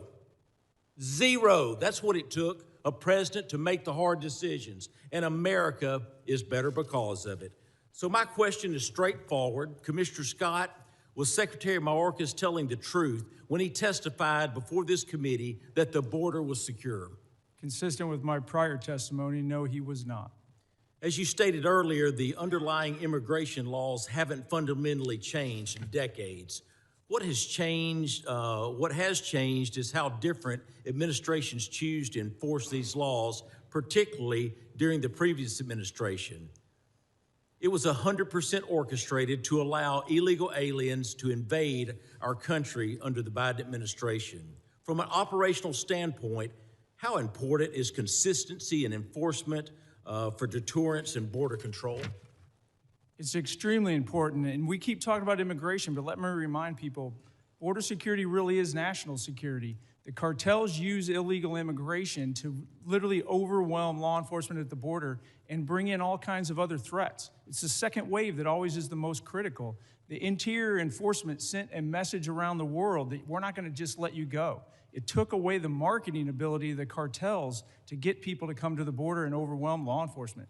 This all works together. It's critically important because it is national security. Thank you, Commissioner. The men and women of DHS deserve our respect and the ability to do their job effectively without mixed signals from Washington. I also want to be clear, I support the men and women who work every day to secure our borders and enforce federal immigration laws. But lately, we've seen growing strain on political rhetoric that goes beyond policy disagreement and targets the legitimacy of law enforcement itself. Rhetoric that puts a target on the backs of agents doing their jobs. Acting Director Lyons, we keep hearing calls from left-wing politicians to abolish ICE. Some, including many who should know better, have denounced federal law enforcement as secret police. How would you respond to these reckless attacks? Sir, I can speak from personal experience, having served multiple administrations, that the men and women of ICE are out there every day doing the law as it's written. What are the consequences of not enforcing federal immigration laws? Sir, if you look at what ICE has done, if you look at the amount of As I said earlier, the amount of known and suspected terrorists that we removed from the country, we arrested 1,477 this year and removed 1,480. Just that impact alone, along with the 7,800 gang members, makes a significant impact on public safety and national security. Thank you. Turning to you, Director Edlow, the U.S. Citizenship and Immigration Service plays a role in administering legal immigration and protecting the integrity of the system. When immigration enforcement is undermined or treated as illegitimate, how does that affect USCIS's ability to manage lawful pathways, prevent fraud, and maintain public confidence in the legal immigration process? It makes it absolutely impossible, Congressman, and that's why we've done everything we can to administer that system now and to not cut corners that were previously cut during the last administration. Thank you. Mr. Chairman, I yield back. The gentleman yields back. I now recognize the gentleman from New York, Mr. Goldman. 5 minutes of questions. Thank you, Mr. Chairman. Mr. Lyons, what guidance have you given to your agents about asking people walking on the streets of America to show proof of citizenship? Sir, as I stated earlier, the men and women of ICE, deportation officers, special agents, we conduct targeted intelligence-driven operation. We don't walk around on the streets asking people about their American citizenship. Really? So all of those individual American citizens who have been randomly asked are lying. Is that what you're saying? Sir, if the men and women of ICE are conducting an investigation, whether it be for Title 8 immigration enforcement or Title 18 criminal enforcement, they'll ask someone their nationality. Right, but that's not targeted because they're asking all sorts of American citizens, including off-duty law enforcement. Now, have you directed at any point your agents under the Supreme Court's racial profiling ruling to only stop non-white people and those who look like immigrants to ask for their citizenship papers? No, sir, I haven't. Now, you are aware, of course, and there's well-documented, numerous well-documented instances of people, American citizens, being asked to show and prove their citizenship. Do you know what other regimes in the 20th century required similar proof of citizenship? Yes, sir. What? Sir, there was various nefarious regimes that did that. Is Nazi Germany one?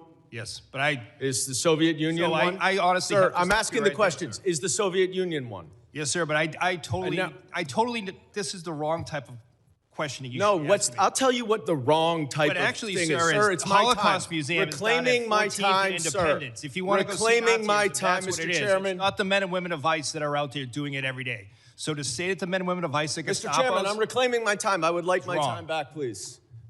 Please give me another 15 seconds because he was unnecessarily speaking. You said in your opening statement that references to ICE as the Gestapo or the secret police encourages threats against ICE agents. 100%. The problem is you have it backwards, sir. People are simply making valid observations about your tactics, which are un-American and outright fascist. So I have a simple suggestion.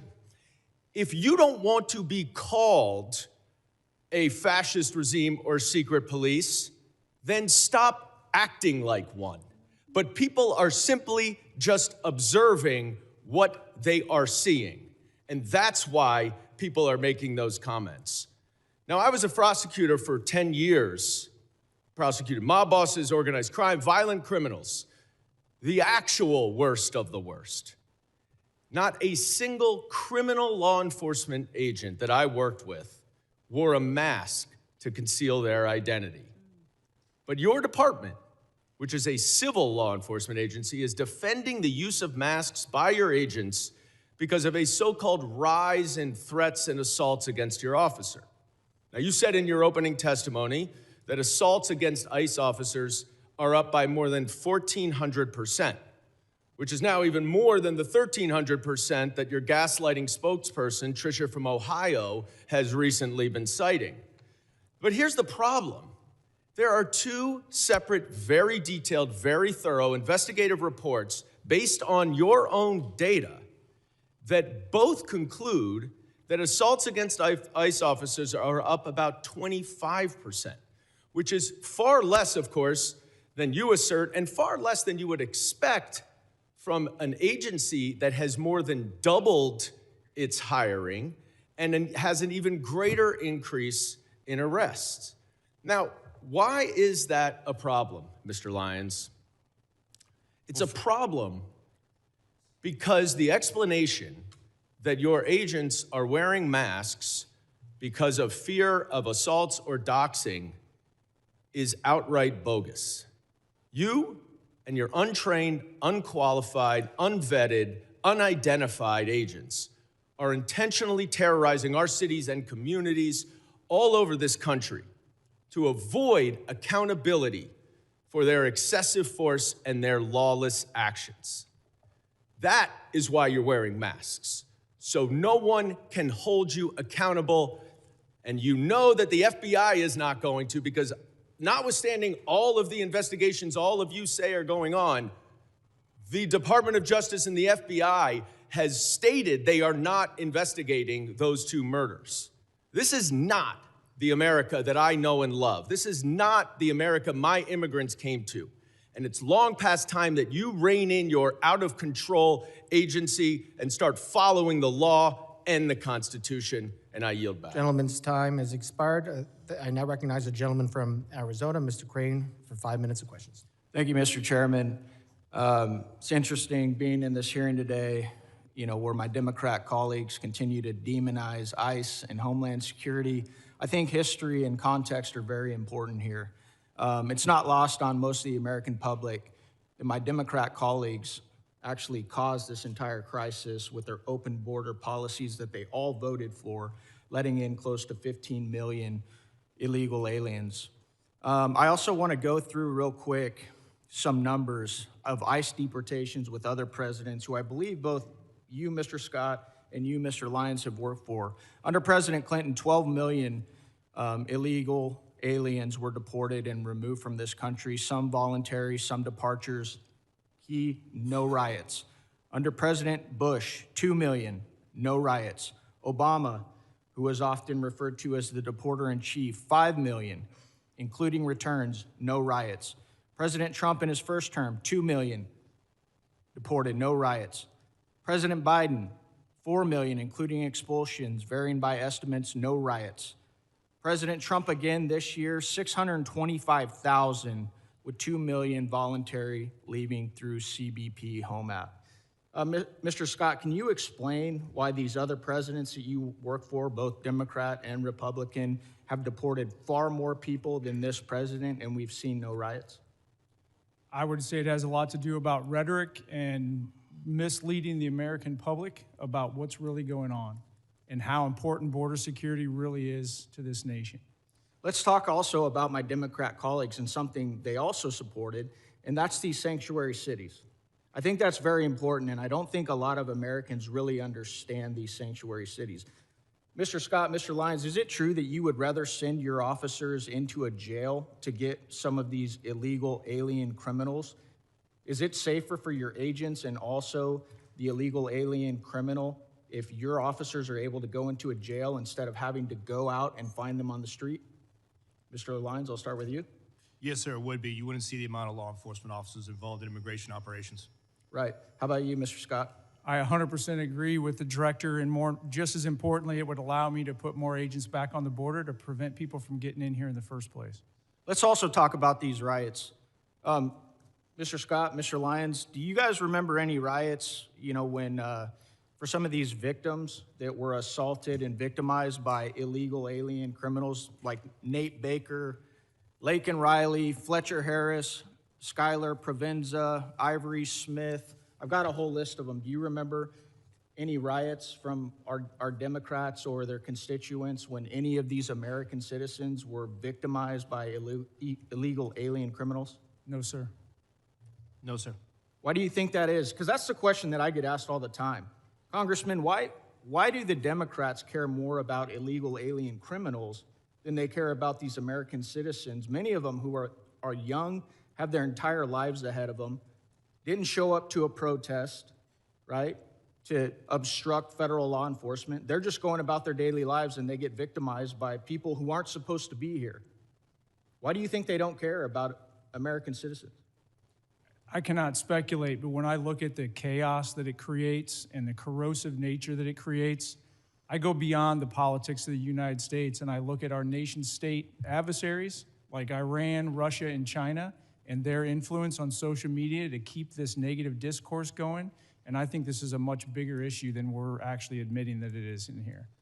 I want to tie this together to something that's very pertinent that's going to happen this week here in Congress, where the American people are going to see the bookend of what's going on. We are going to attempt to pass the Save America Act, okay?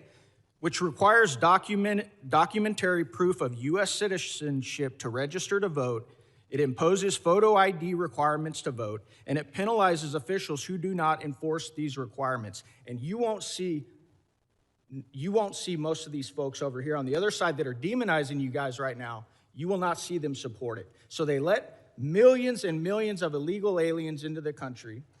They set up these sanctuary cities so you can't go enforce these federal laws that are on the books that Congress has passed. And now they won't vote to stop these illegals from voting in our elections. If the American people don't understand what this whole thing is about, it's about one word, and it always has been, and that is power. They want power, and they need these illegals to vote in our elections. That's why they don't care about the fraud either, because they need those votes as well. Thank you. I yield back. Gentleman yields back. I now recognize the gentlelady from Illinois, Ms. Ramirez, for 5 minutes of questions. Thank you, Chairman. My mother, a Guatemalan immigrant and an American, taught me that I have the responsibility to look evil in the eye and to fight it back. Mr. Lyons, Mr. Scott, Mr. Edlow, you have used your power to perpetrate great evil. And it's about time you answer this committee for the lawlessness that you've empowered and defended in your testimony. Mr. Lyons, I want to start with you.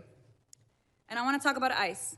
Because under your leadership, ICE has shot and killed Silverio Villegas Gonzalez and Renee Good, violated nearly 100 court orders in January alone. You've used banned chokeholds in more than 40 cases, engaged in warrantless arrests despite of a consent decree, and you used children as bait to put 3,800 children in detention. You created traps for people at immigration court who were following the law and doing it the legal way. And you broke the law by entering into people's homes without a judicial warrant in violation of the Fourth Amendment. Now, let's talk about you, Mr. Scott, and CBP next. Under your leadership, CBP has attempted to execute Marimar Martinez, shooting her 5 times and not releasing the footage that you should release so that we can see the evidence, murdered Alex Preddy, used chemical agents dozens of times in Chicago after a judge ordered you to stop, conducted warrantless surveillance and racial profiling, and acted with total disrespect and disregard for the law while engaging in roving patrols, plate switching, dangerous traffic maneuvers, and observer intimidation. Again, criminals act with that total disregard for the law, and we continue to see it. You would both have us talk about respect for your mission and your agents. But your agencies are unaccountable, paramilitary forces, and I have just as much respect for you as I do for the last white men who put on masks to terrorize communities of color. I have no respect for the inheritors of the Klan Hood and the Slave Patrol. Those activities were immoral then and criminal, and so are yours. And that brings me to you, Mr. Edlow, and USCIS.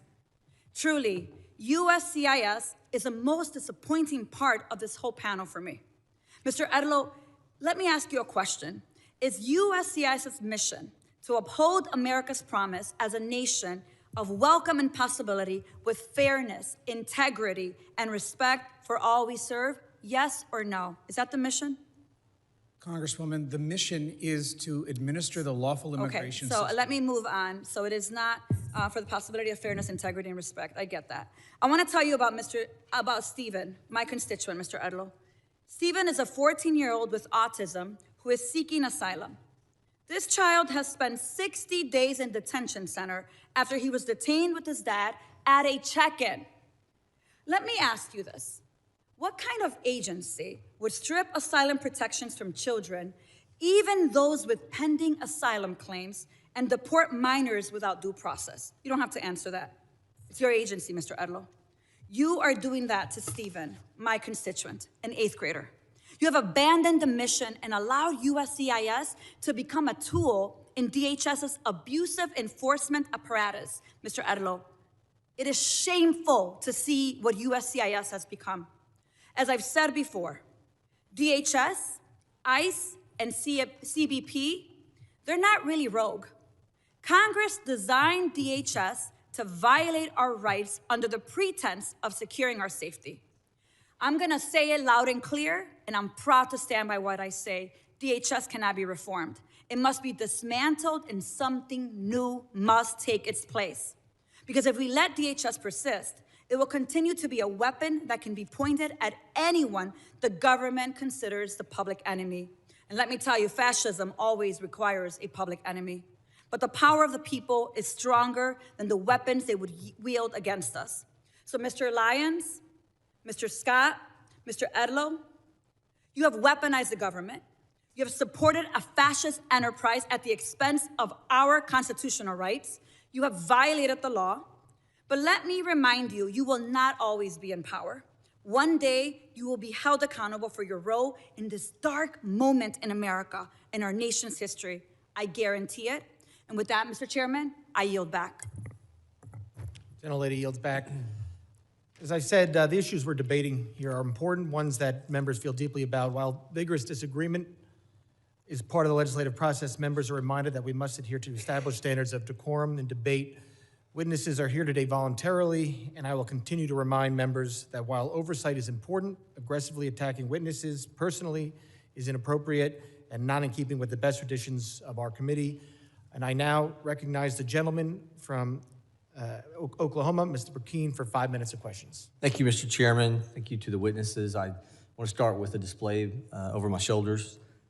And this is something that is not specific only to Oklahoma. This is something that every member of this committee, if you will go to the DHS website, every constituent of every member of Congress, if you're curious of really the dark days, I want you to go to the DHS website and I want you to look at those not far from where you live, moms and dads, the arrest of illegal aliens who are preying on minors. Just because of a really intentional act by Kate Bryan on my staff to go a couple of weeks ago and look just in eastern Oklahoma, on the right side of me here. Just in eastern Oklahoma, I represent almost the entirety of eastern Oklahoma. These are just the individuals, heinous acts, to include those with children. And yet I want to read you in a wider, to my left over here, what is happening in the state of Oklahoma. This person was picked up. Angel Nick, sexual exploitation of a minor. Renton Andrew, molestation of a minor. Chan Truding, child fondling. Feliciano Garcia, enticement of a minor. Caetano Lopez, statutory rape. Erasmo Avila, rape and lewd acts with a minor. So for everyone who is in short-term memory, it's the way things operate in the court of public opinion, everyone is looking and you're forgetting the conversations you were having 2 and 3 years ago. If you had teenage kiddos wanting to go outside of your home and you knew that they were going to go to Dallas, Texas, or some city, and you knew that you had to have a conversation with them with what was happening, the 15 million you knew were in the country illegally, that you had no idea what they would be doing, who would they be preying upon. And moms and dads, don't you feel just a little bit safer if we're going to be gut level honest? That's the realization of what the generational opportunity this administration has afforded this country.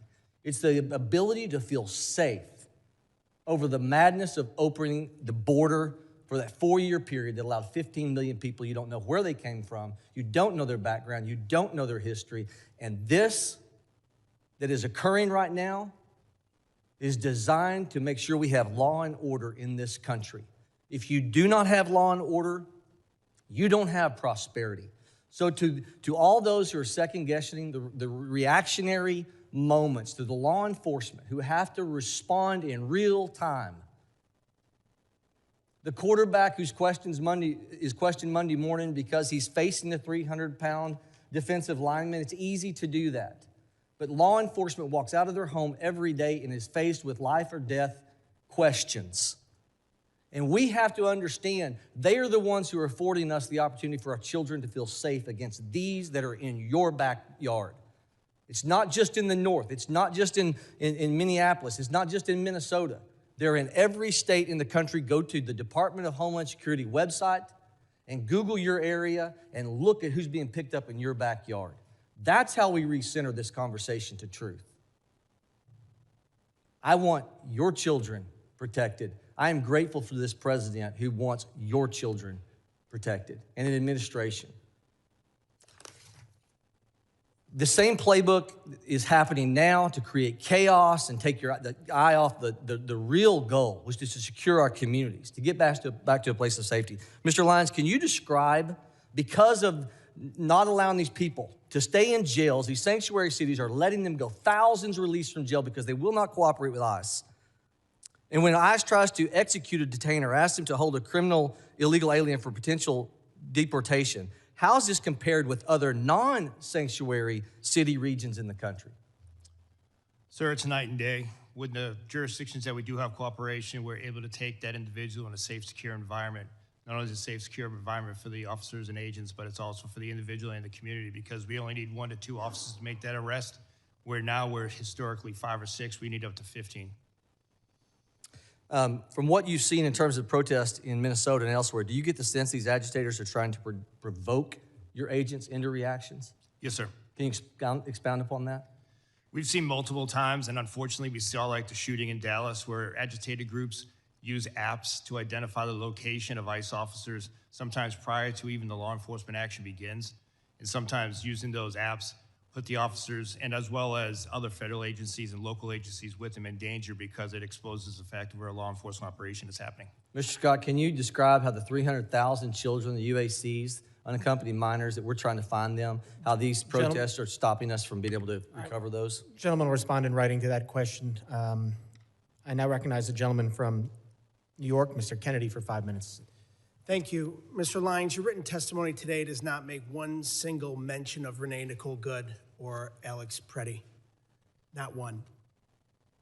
2 American citizens have been murdered at the hands of your agency, and you have deliberately chosen under oath before Congress to ignore these tragedies. And so today, in my 5 minutes, I look forward to getting the American people some answers and some accountability that I believe they deserve. Mr. Lyons, I have some simple yes or no questions. Do you believe the U.S. Constitution provides due process for everyone in this country? Yes. Do you believe American citizens have the right to protest freely without being assaulted or killed by our government?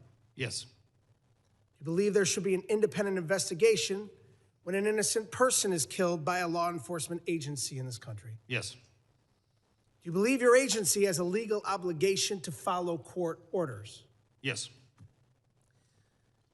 Well, Mr. Lyons, you have a very strange way of showing it, with a federal judge finding that your agency is in violation of 96 orders in 1 month alone. And that's just Minneapolis, Minnesota.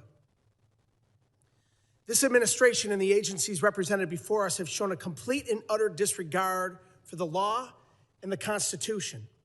Renee Nicole Good and Alex Preddy, both American citizens, both dead at the hands of federal agents. Alex Preddy was a VA ICU nurse who dedicated his life to healing people, healing veterans. I worked as an occupational therapist for over a decade. In that video that we've all seen, it was Alex Preddy who was doing what healthcare workers do, what nurses do. They help people who are hurting, help people who are in trouble. In this case, helping a fellow peaceful protester who was shoved to the ground right before your agents shot him 10 times. And we're now learning that FBI Director Kash Patel stopped the U.S. Attorney's Office in Minnesota from investigating the death of Ms. Good because of fear that an investigation would contradict President Trump's falsehoods that she violently, willfully, and viciously ran down an agent. 6 federal prosecutors resigned rather than participate in a cover-up. Kristi Noem, Stephen Miller, and you, Mr. Lyons, have appointed yourselves judge, jury, and executioner, allowing American citizens to be gunned down in our streets with impunity. We all know the president is a liar. He's sold snake oil his entire life, but he can't tell us and the American people that we did not see with our own eyes what we saw in that video.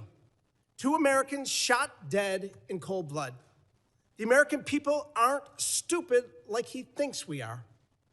The fact that our government murders American citizens, lies about it, and then refuses to investigate or seek justice is beyond abhorrent.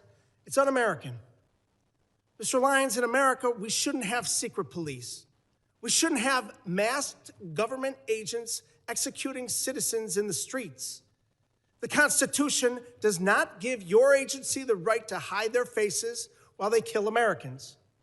Will you commit, yes or no, to immediately unmasking every agent conducting immigration enforcement and requiring them to wear standard uniforms with identifiable badges? No.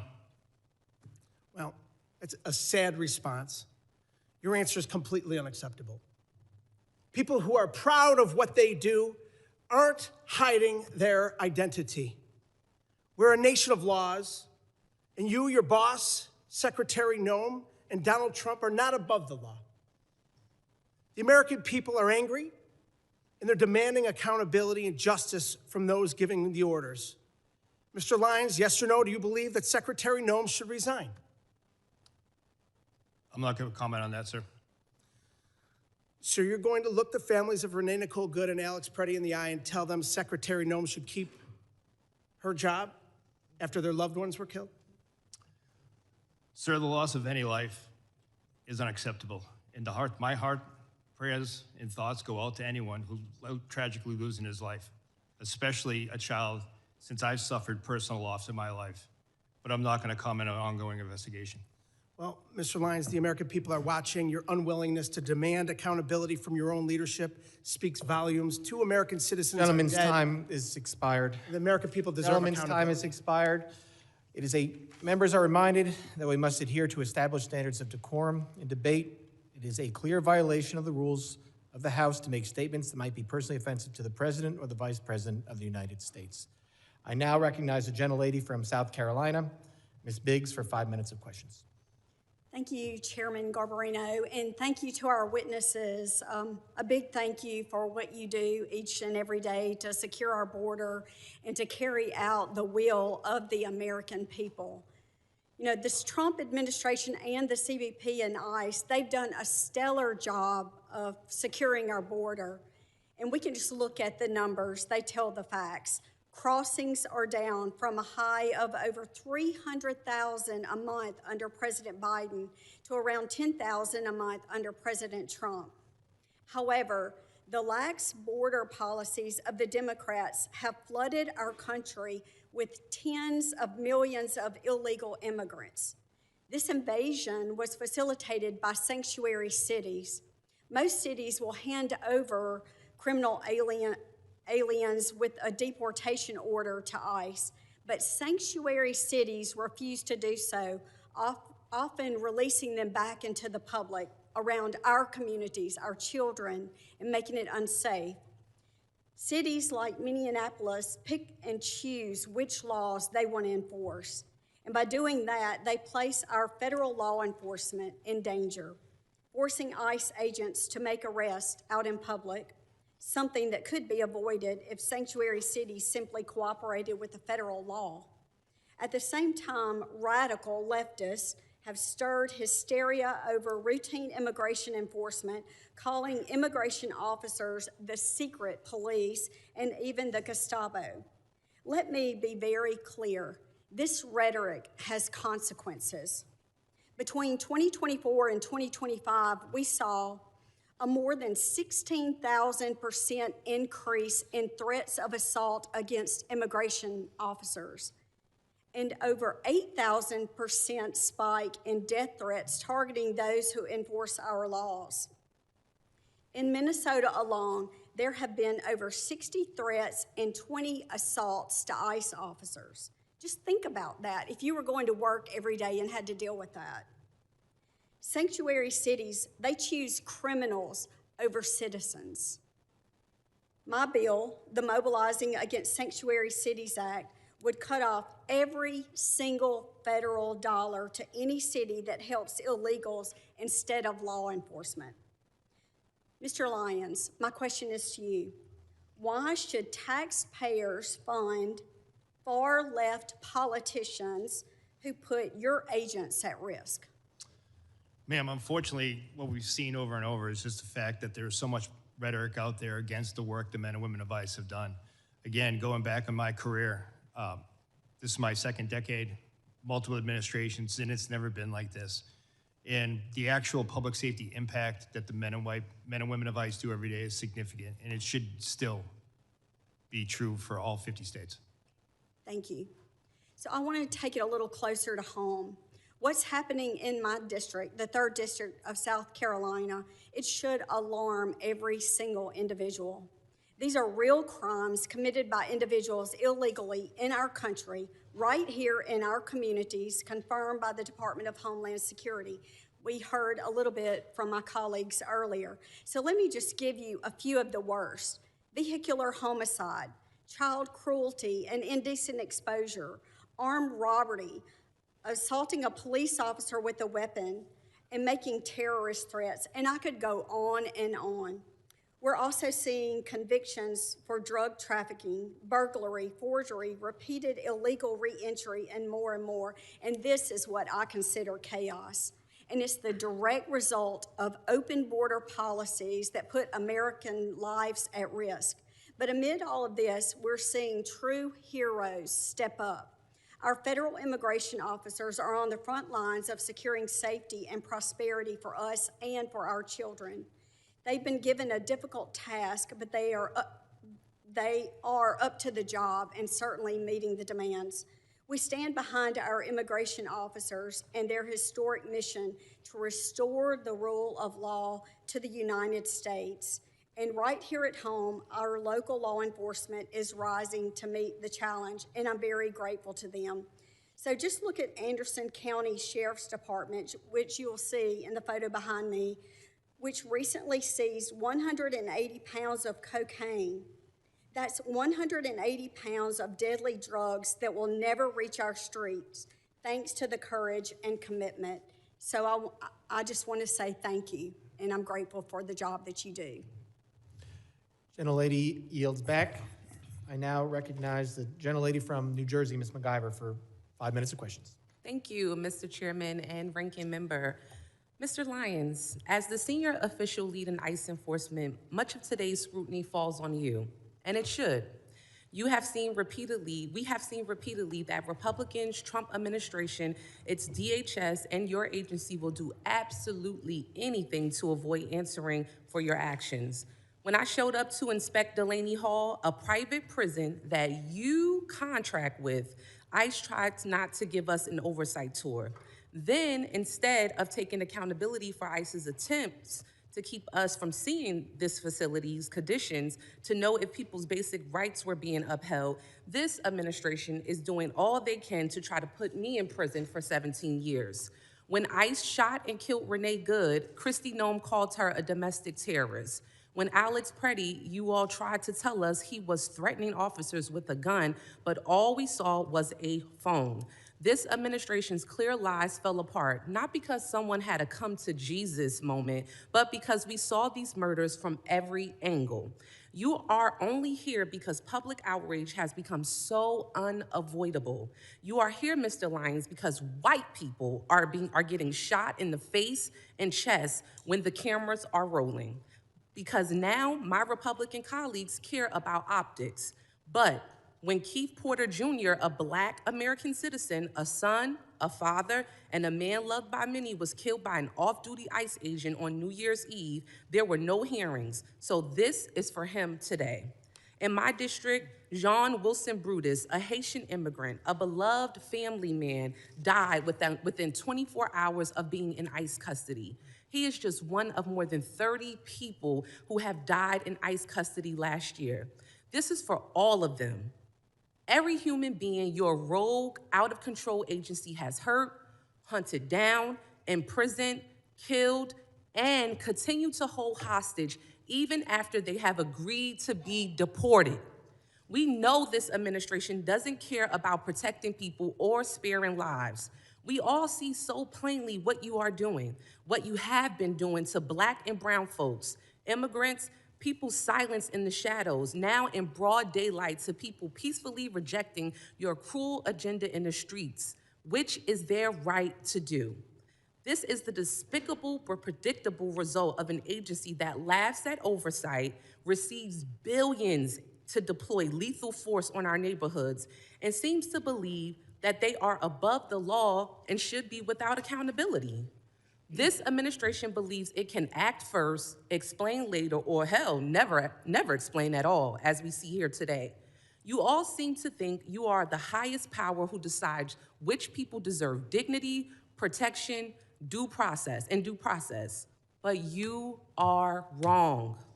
We are here for answers. We are here for accountability, and we are here because people are dying. Let me repeat that. People are dying, and you don't seem to care. So, Mr. Lyons, I've heard my colleagues ask many questions over and over again, and you cannot answer them. So let me ask you some questions that you may be able to answer. Mr. Lyons, do you consider yourself a religious man? Yes, ma'am. Oh, yes. Okay, well, how do you think Judgment Day will work for you with so much blood on your hands? I'm not going to entertain that question. Oh, okay, of course not. Do you think you're going to hell, Mr. Lyons? I'm not going to entertain. Of course not. How many government The gentlelady will agencies- suspend. The How many- gentlelady will suspend. Chairman? A gentlelady will suspend. As I said, the issues we're debating here are important to ones that members feel deeply about. Thank you, While Chairman. vigorous disagreement is part of the legislative process, members are reminded that we must adhere to established standards of decorum and debate. The witnesses are here voluntarily, and I will continue to remind members that while oversight is important, aggressively attacking those witnesses personally is inappropriate and not in keeping with the traditions of our committee. Mr. Chairman, I'm just asking a question. You guys are always talking about religion here in the Bible. I mean, it's okay for me to ask a question, right? But let me continue on. I got your note. All right, the gentlelady may resume. Thank you so much. Let me get back to my question, Mr. Chairman. Thank you. I appreciate you. How many government agencies, Mr. Lyons, are you aware of that routinely kill American citizens and you still get funding? Ma'am, I'm not going to entertain that. Of course you're not. Exactly. Exactly. Once again, questions that you cannot answer. And that is exactly why, Mr. Chairman, and to this committee, to my colleagues, and to my colleagues across the aisle, this is exactly why we should not be funding this agency. The people are watching you. They are watching you. And this is why we need to abolish ICE. With that, I yield back. Thank you kindly. Gentlelady yields back. I now recognize the gentleman from Colorado, Mr. Evans, for 5 minutes of questions. Thank you, Mr. Chairman, Ranking Member, for this important hearing. This past year has been historic for national security thanks to the joint work between the agencies present today and our Republican colleagues.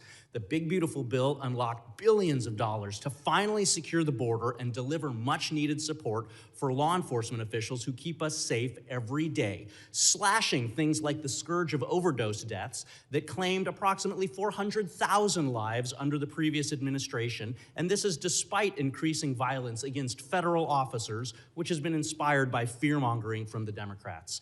As a soldier for 12 years, as a cop for 10 years, and as the only Latino in Colorado's delegation, it's been my long-standing position that with a secure border, we must use all available resources to target the worst of the worst, violent offenders like murderers and rapists, and so-called nonviolent like drug dealers and thieves and child porn producers. Get the gangsters, not the grandmas. Director Lyons, is ICE's priority the apprehension and removal of criminal non-citizens rather than the broader population of illegally present individuals? Yes, sir. ICE's continued focus is on the criminal aliens that are in our neighborhoods. Thank you. Unfortunately, Democrats in my state in Colorado champion soft on crime sanctuary policies at the state level and in cities like Denver, which borders my district. These policies not only impede federal investigations that target cartels, gangbangers, entities like Tren de Aragua, MS-13, the Sinaloa cartel, but they also endanger our communities by releasing dangerous criminals back into the streets who continue to traffic drugs, steal cars, intimidate families, and recruit children. In fact, fentanyl overdose rates in Denver are going up in 2025. It's common sense that when local or state police arrest an individual for a crime, those officers should be able to obtain basic information about the arrestee, and those state and local officers should then be allowed to share information with federal law enforcement to communicate threats, honor detainer requests, and work together to ensure national security and public safety. So, Director Lyons, can you please explain how ICE works around sanctuary policies to go after the worst of the worst? And do these sanctuary policies that release criminals back into the community increase or decrease ICE's presence in the community and the temperature of the interactions that ICE has with the community? Sir, when we deal with sanctuary jurisdictions, we do have to have more law enforcement officers in the street. Like I said earlier in my testimony, we'd much rather have the chance to take a aggravated felon, repeat DUI offender into custody at a prison, local jail, or some type of lockup environment where it's safer for my officers and for not only the individual, but that community as well. And then given the opportunity to take that person into custody before that person can reoffend. Unfortunately, as a field office director, when I ran the Boston field office, we saw too many times that we placed a detainer on a sexual assault individual who just went out later after the detainer was dropped to rape again. And that is why we need cooperation at all levels, especially the local and state. Thank you. Director Lyons, my district, 40% Hispanic. It's full of successful business owners and strong immigrant families. Unfortunately, my colleagues across the aisle are fanning the flames of fear for their own political gain in my Hispanic communities, scaring people over events that haven't happened in my district. So I'd like for you for just a brief moment to speak directly to my constituents who are legally present in the U.S., not criminals, but who are fearful of being searched or detained via immigration efforts. Should they fear ICE? And what policies does ICE have to prevent the seizure of people with legal status? Sir, ICE officers and special agents are trained in the Immigration and Nationality Act. So anyone that is here legally or lawfully or a U.S. citizen should not be concerned about being deported or detained. Unfortunately, many times there are individuals that are with criminal illegal aliens. And sir, as you being a former law enforcement officer, you know, you arrive on a scene, you ID everyone in that case. If we're looking for an individual and someone is here present in the country legally, then we're going to take action. We're not going to turn a blind eye no more. But someone that's in the country lawfully should not feel scared to walk down the street, drive. Thank you. Sorry, I got 23 seconds left. I have one thing that I want to ask. As a cop, if I had an arrest warrant, and there's a difference between arrest warrants and search warrants. If I had an arrest warrant for an individual and I thought they were in the house, or if I was assisting social services with a child removal, I still had to have an arrest warrant to go in the house. So I have many questions about the memo saying that you don't need a warrant to go into the house. Will you commit with me at a later date to discuss this? 100%, sir. I would look forward to sitting down and discussing that. Yield back. Gentleman yields back. I now recognize the gentlelady from Texas, Ms. Johnson, for 5 minutes of questions. Thank you, Mr. Chairman. I would like to, Mr. Lyons, I wanted to just follow up on a statement that you just made, which is that if you're here legally and lawfully, you should not worry. I think the problem is there are many, many immigrants that are here legally and lawfully that are very worried because they have been snatched off the streets. They have had their face beat in by ICE agents. They've been yanked out of their car. They've been driven around and harassed. And so that is, I think, at the end of the day, the key nut of the crux here, which is that, unfortunately, there is not just this focus on criminals and that people who are here in legal status. And for example, I have an example of this that I'd like to highlight for you. Back in October, Maher Tarabishi, a North Texas resident who was allowed to be in this country legally and was under a supervision order to check in on an annual basis since 2008. and did that because he had an adult disabled son. And so he was here working as an IT consultant and was here in the legal process to take care of his adult legal son. He went to check into his appointment. It so happened to be at the time that the Dallas ICE office was closed due to the shooting. And so he was not able to check in. When he went back to check in, he was immediately snatched up and detained because he missed his appointment. That was unavoidable because the office was closed. He told everyone here was he in legal status. He had been here since 2008, and he had an adult disabled son that would likely pass away if he was not released. He was not released. His son died. And then to complicate it, he was not allowed to go and attend the funeral. And he's still in detention in the Bluebonnet facility in Texas. He is not a criminal. He has no criminal history. He was here legally. That is an unacceptable outcome. And I would like to know if you are willing to review his case and help us get his release, because he should not be in the Bluebonnet detention facility under these facts. Yes, ma'am. I'm committed to reviewing that case for you. I appreciate that. The other issue that I am really very concerned about is these warrantless entries into people's homes. It is a problem that is of epic proportion. There was just recently, yesterday, circulation, a Latino family, ICE just broke into their home without a warrant. And there was an example where they arrested a man in his pajamas who had every right to be here as a US citizen, but wrongfully snatched out in the freezing cold without a warrant to do so. The problem that we're having, nobody wants to see attacks on ICE agents, sir. But this is something I have brought up in this committee time and time again, which is, unfortunately, under your leadership and under Secretary Noem's leadership, this rogue brutality that ICE agents are inflicting upon the people of this country is not being reined in. It's not being, the agents who are abusing their power are not being held accountable. I'm sure that there are many, many fine agents who are doing everything they can to exercise their duty lawfully. But the problem is there are agents who are not.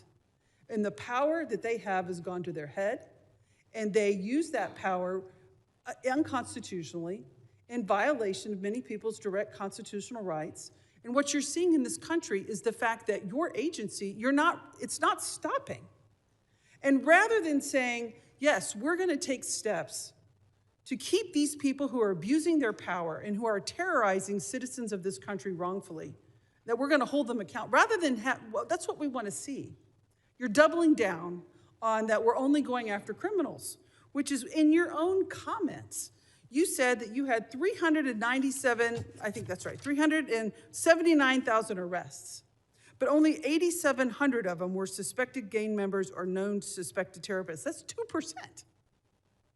And the problem is we can't terrorize 98% of the people in this country that have been wrongfully detained for 2%. That's not how the system works, and that is not okay.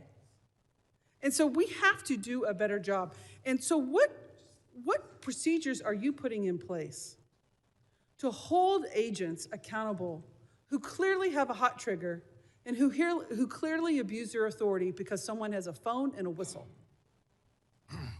Ma'am, ICE does have the Office of Professional Responsibility. It's a robust internal investigation agency that does investigate allegations of special agent or deportation officer misconduct. And we do take everyone seriously, and we do investigate those. Well, those are not being publicly reported. And so that's where there's a huge breach of the public trust, because there does not appear to be any accountability, sir. Thank you, and I'll yield back. Gentlelady yields back. I now recognize the gentleman from Pennsylvania, Mr. McKenzie, for 5 minutes of questions. Thank you, Mr. Chairman, and I appreciate all of our testifiers being here today. Before I begin, I would like to thank all of our members of law enforcement across the country who work every day to keep our communities safe, and also to their families that sacrifice. We know that it's a challenging job, and the environment is made particularly challenging by those who want to oppose our law enforcement from carrying out their lawful duties to keep everybody in our country and our communities safe. As was discussed earlier, there are a couple areas, though, where I think it's appropriate to discuss potential reforms and the way that we can improve our government operations. DHS guidance indicates that ICE does not arrest or detain U.S. citizens. On the other hand, social media is full of reports and accusations that this is occurring. As you know, any accusation that an American citizen's rights are violated is very serious. Can you clarify, Mr. Lyons, whether this is something that it occurs, and what are the circumstances where a U.S. citizen might be detained, and what steps does ICE take to prevent mistakes? Yes, sir. I appreciate the question. Well, unfortunately, there's a misnomer that ICE is just a civil enforcement agency, and that's completely wrong. ICE enforces over 400 criminal statutes as well. Special agents, especially with the Homeland Security investigations, they're consistently out there doing human trafficking cases, drug cases, terrorism cases. And we do encounter U.S. citizens, and those who do commit federal crimes are arrested.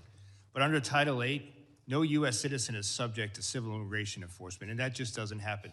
There are multiple safeguards in that way, and if a U.S. citizen is detained in the course of an immigration investigation, they're quickly released. We don't take action on American citizens.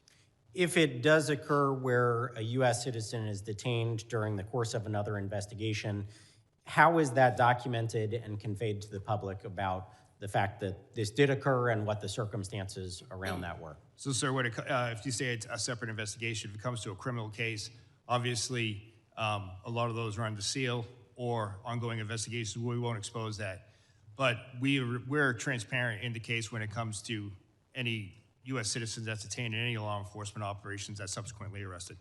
I appreciate that. I think greater transparency could be beneficial for both the American public and everybody involved here if we clearly articulate what occurred in many of these instances. I've seen it myself when I'm looking into local issues in our community. There are oftentimes two sides to the story, and when it is actually conveyed what did occur and why it occurred, there's a greater understanding in our local community of the law enforcement activities that occurred.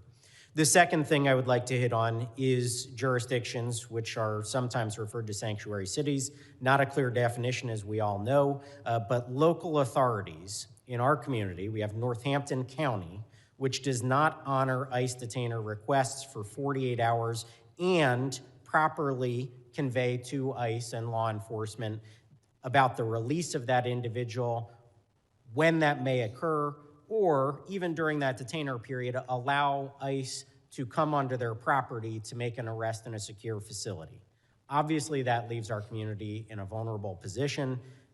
In our case, members of Tren de Aragua, domestic abusers, have been released onto the street, and ICE had to stake out that location, making the arrests in an unsecure way out in the local community. From your perspective, how does this dynamic affect public safety and day-to-day operations, and where or how can we change and improve the coordination between ICE and state and local partners? Thank you, sir, again. And what I would say is just very basic communication would go a long way for public safety. You know, ICE respects and abides by state and municipality laws as well, where sometimes you can't hold for any reasons.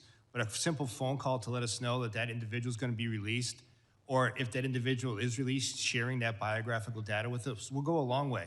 Because the last thing we want is a criminal illegal alien to go back into the community, and more often than not, they prey upon other migrants who are coming here for a better life, yet that they can hide in plain sight because these sanctuary jurisdictions won't just pick up a phone, notify ICE that they're being re-released. Well, I appreciate that. I think we want full cooperation between our local law enforcement and federal agents when they are trying to do their job. If somebody is on a detainer, they should be allowed onto that property, given the ability within that detainer window to make a lawful arrest. I think it would go a long way to keeping our community safe. I would like to thank all of you again for being here. The fact that you are here and present for this kind of testimony, I think, brings greater accountability and increases the ability for us to make reforms in Congress. Thank you again. Gentleman yields back. I now recognize the gentlelady from New Jersey, Ms. Poe, for 5 minutes of questions. Thank you, Mr. Chairman, and to our ranking member, Thompson. Gentlemen, thank you so very much for being here. Let me just be clear. Secretary No must step down or be impeached by the House, period. The lawlessness, the cruelty, the outright viciousness that she has created has destroyed an agency whose very mission is to protect our country. Under Noam's leadership, congressional oversight is ignored, detention visits are blocked, due process is ignored, and laws are broken without thought. This is the first time any of you have testified before our committee. It took 2 American citizens being murdered in cold blood to get you to show up. ICE raids schools, churches, and hospitals. And let's not forget 5-year-old Liam Ramos. You used him as a bait and then detained him despite his father legally seeking asylum. Liam is the face of your cruelty. My district is one of the most ethnically diverse in America. Our diversity is our strength, but somehow you all seem to believe it's a weakness. Last fall, the Supreme Court greenlit ICE's ability to yank people off the street based on one thing, such as, quote, the type of work one does, speaking Spanish or speaking with an accent, and their apparent race or ethnicity. Mr. Lyons, I speak Spanish. If I wasn't wearing my member pin, would me being a Latina or speaking Spanish be enough for ICE agents to harass me or shove me into one of your unmarked cars? No, ma'am. I speak for all of us when I say that I think we know the real answer to this. These are the realities traumatizing my constituents. We know that ICE is transferring New Jersey detainees to other states like Texas, ripping them from their families and leaving them unable to challenge their detention. Mr. ICE, yes or no? I'm sorry, Mr. Lyons. Yes or no? Will you provide us with a list of people ICE has transferred from New Jersey to other states so that I can inform their families where they are? Yes, ma'am. These are people like my constituent, Lee Cordilla, whose ICE shipped to Texas and continues to detain despite 2 judicial orders compelling her release. Over the weekend, Lee Cow was hospitalized for 72 hours while her family had no idea where she was at, nor the status of her condition. Mr. Lyons, would you be willing to look into this to make sure to release my constituent? Why have we failed? Why have you failed to inform her family where she was sent and the status of her condition? When will she be freed? Yes, ma'am, you have my commitment that I'll look into that. Thank you.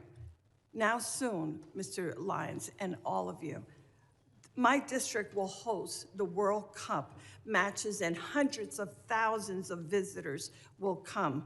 Visitors' confidence is plummeting and jeopardizing the World Cup. Mr. Lyon, will you commit to ensure that pausing its operations and raise at FIFA matches and other FIFA-sanctioned public events? Ma'am, ICE, specifically Homeland Security Investigations, is a key part of the overall security apparatus for the World Cup. We're dedicated to securing that operation, and we're dedicated to the security of all our participants as well as visitors. You realize that if they feel that they're going to be wrongfully incarcerated or wrongfully pulled out, that's going to hurt this entire process. I hope you realize that. Yes, ma'am, and ICE is dedicated to ensuring that everyone that visits the facilities will have a safe and secure event. Without these assurances, our local communities and national reputations will indeed be suffered. Thank you, Mr. Chairman. I yield back. Gentlelady yields back. I now recognize the gentleman from North Carolina, Mr. Knott, for 5 minutes of questions. Thank you, Mr. Chairman. Using the trope, diversity is our strength as an excuse for lawlessness is unbelievably naive and dangerous. Nobody in this room would say that diversity is a bad thing. Lawlessness is a bad thing. Law and order is much more of our strength than open-bordered policies that welcomes anybody with no vetting. And when you get down to the nuts and bolts of this issue, We would not be having this hearing if the Democrats attacked illegal immigration with the same vigor that they're attacking law enforcement and the men at this table. That's a fact. And it's worth noting that the dishonesty in framing these issues has been unbelievably obvious. It's been consistent. And just as an anecdote, Mr. Lyons, was Liam used as bait by your agency? No, sir. Actually, law enforcement officers took care of the child after the father abandoned him at a... Walk us through what that means. So, sir, the individual that was driving that vehicle with Liam was in fled from the scene from the officers. He was obviously upset. We comforted him. The officers actually placed him in one of our vehicles, played his favorite song, favorite music. Then they took him to McDonald's. You all got him McDonald's. So you all did not abduct him. You did not use him as bait. Any characterization of that is a lie. And it has been repeated over and over by the Democrats to frame your agency. You know, it's worth noting again that the Democrats fought to prevent any vetting of 20 million illegal immigrants into this country over the last 4 years. They attack agents rather than those who are assaulting agents today. They continually misframe what's happening in the ground. They continually malign the law enforcement officers who are providing legal structure to otherwise lawless landscapes in this country. And it's worth noting that there have been roughly 2 million people in the country who have been removed in the last year, some voluntarily, and then some by forced deportations. We've heard roughly about 25 cases of alleged abuse. Some of them, as I just pointed out, are dishonestly framed. But let's do a favor to the Democratic side. Let's increase that number by 1,000 times. 25,000 cases of alleged abuse or improper protocols. We are still operating at roughly 99% proficiency. Given the scale of the problem, the scale of the solution that you all are operating under, your agents are doing a remarkable job, and I thank you. But one issue that I want to talk about is this idea of sanctuary policies. Sanctuary policies is not just a passive relinquishing effort. It's an active obstruction. Isn't that true, Mr. Lyons? Yes, sir. And what I mean by that is, when I say it's an active, to be specific, there are sanctuary states and cities that will release violent criminals rather than handing them over to pursuing federal law enforcement. Isn't that correct? That is correct, sir. I left the hearing a few moments ago just to find a quick example. Here's one right behind me. Just 30 hours ago, an illegal alien arrested for stabbing an American in the back. He was charged with attempted murder. He pled to a lesser offense.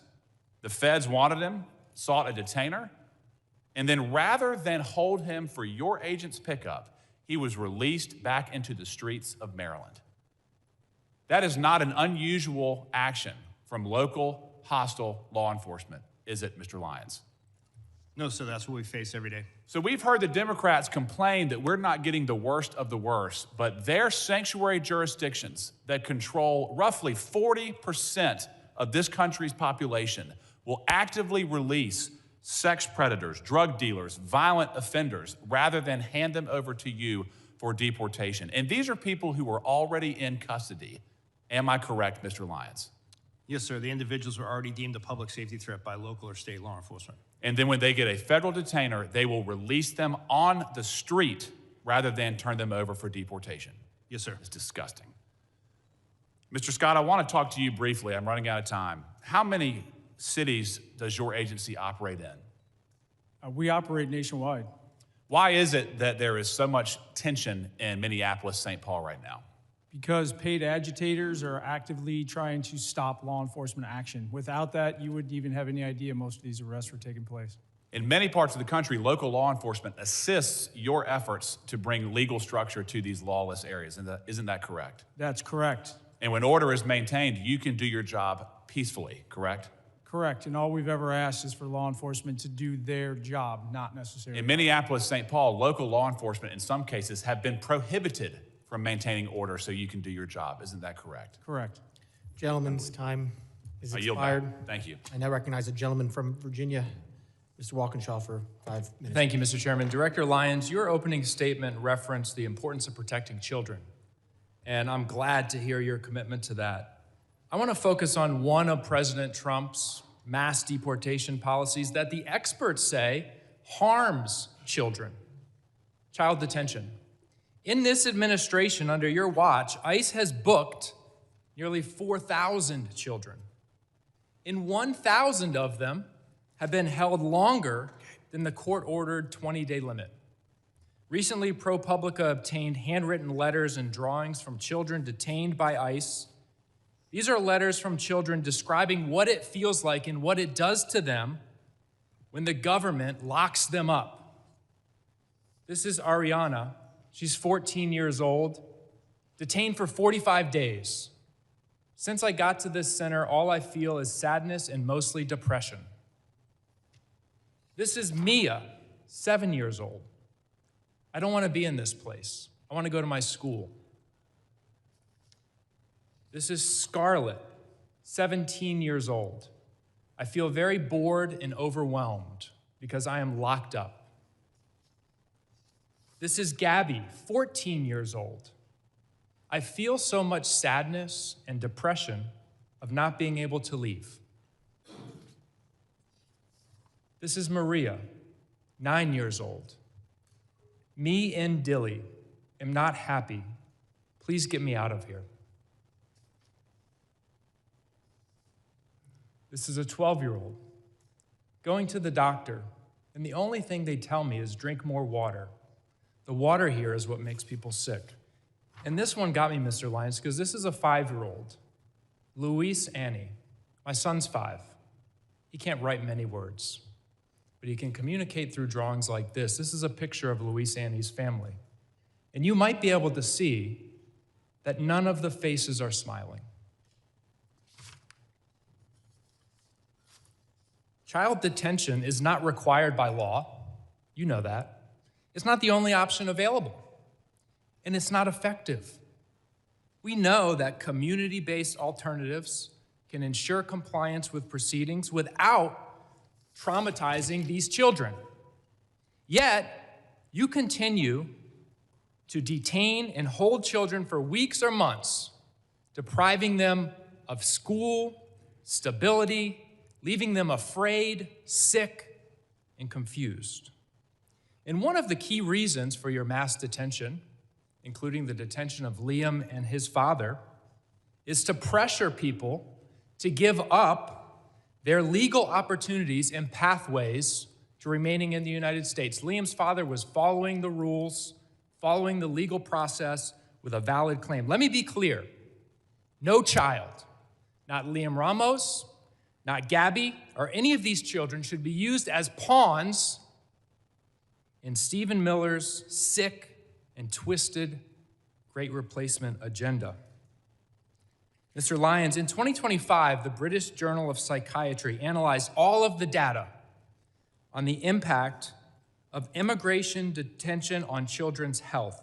Have you read that study and analysis? No, sir, I haven't. You're the director of you are not familiar with that literature. No, sir. You could tell me, I'm sure, chapter and verse on the tactics and the equipment that your agents use, military-style equipment across the country in American cities, but you don't know anything about the literature of the impacts of your policies on children. You haven't read it. No, sir. The Flores Agreement, I'm sure you know that, sets a 20-day limit on detaining children. You and the Trump administration are trying to terminate that agreement. How long would you like to hold children? 20 days, 40 days, 60 days, 100 days? What's the right number, Mr. Lyons? So we wouldn't like to hold any children. We would like to remove that family unit together safely and humanely and as quickly as possible. Thank you. Since you haven't read the literature, let me tell you what it says.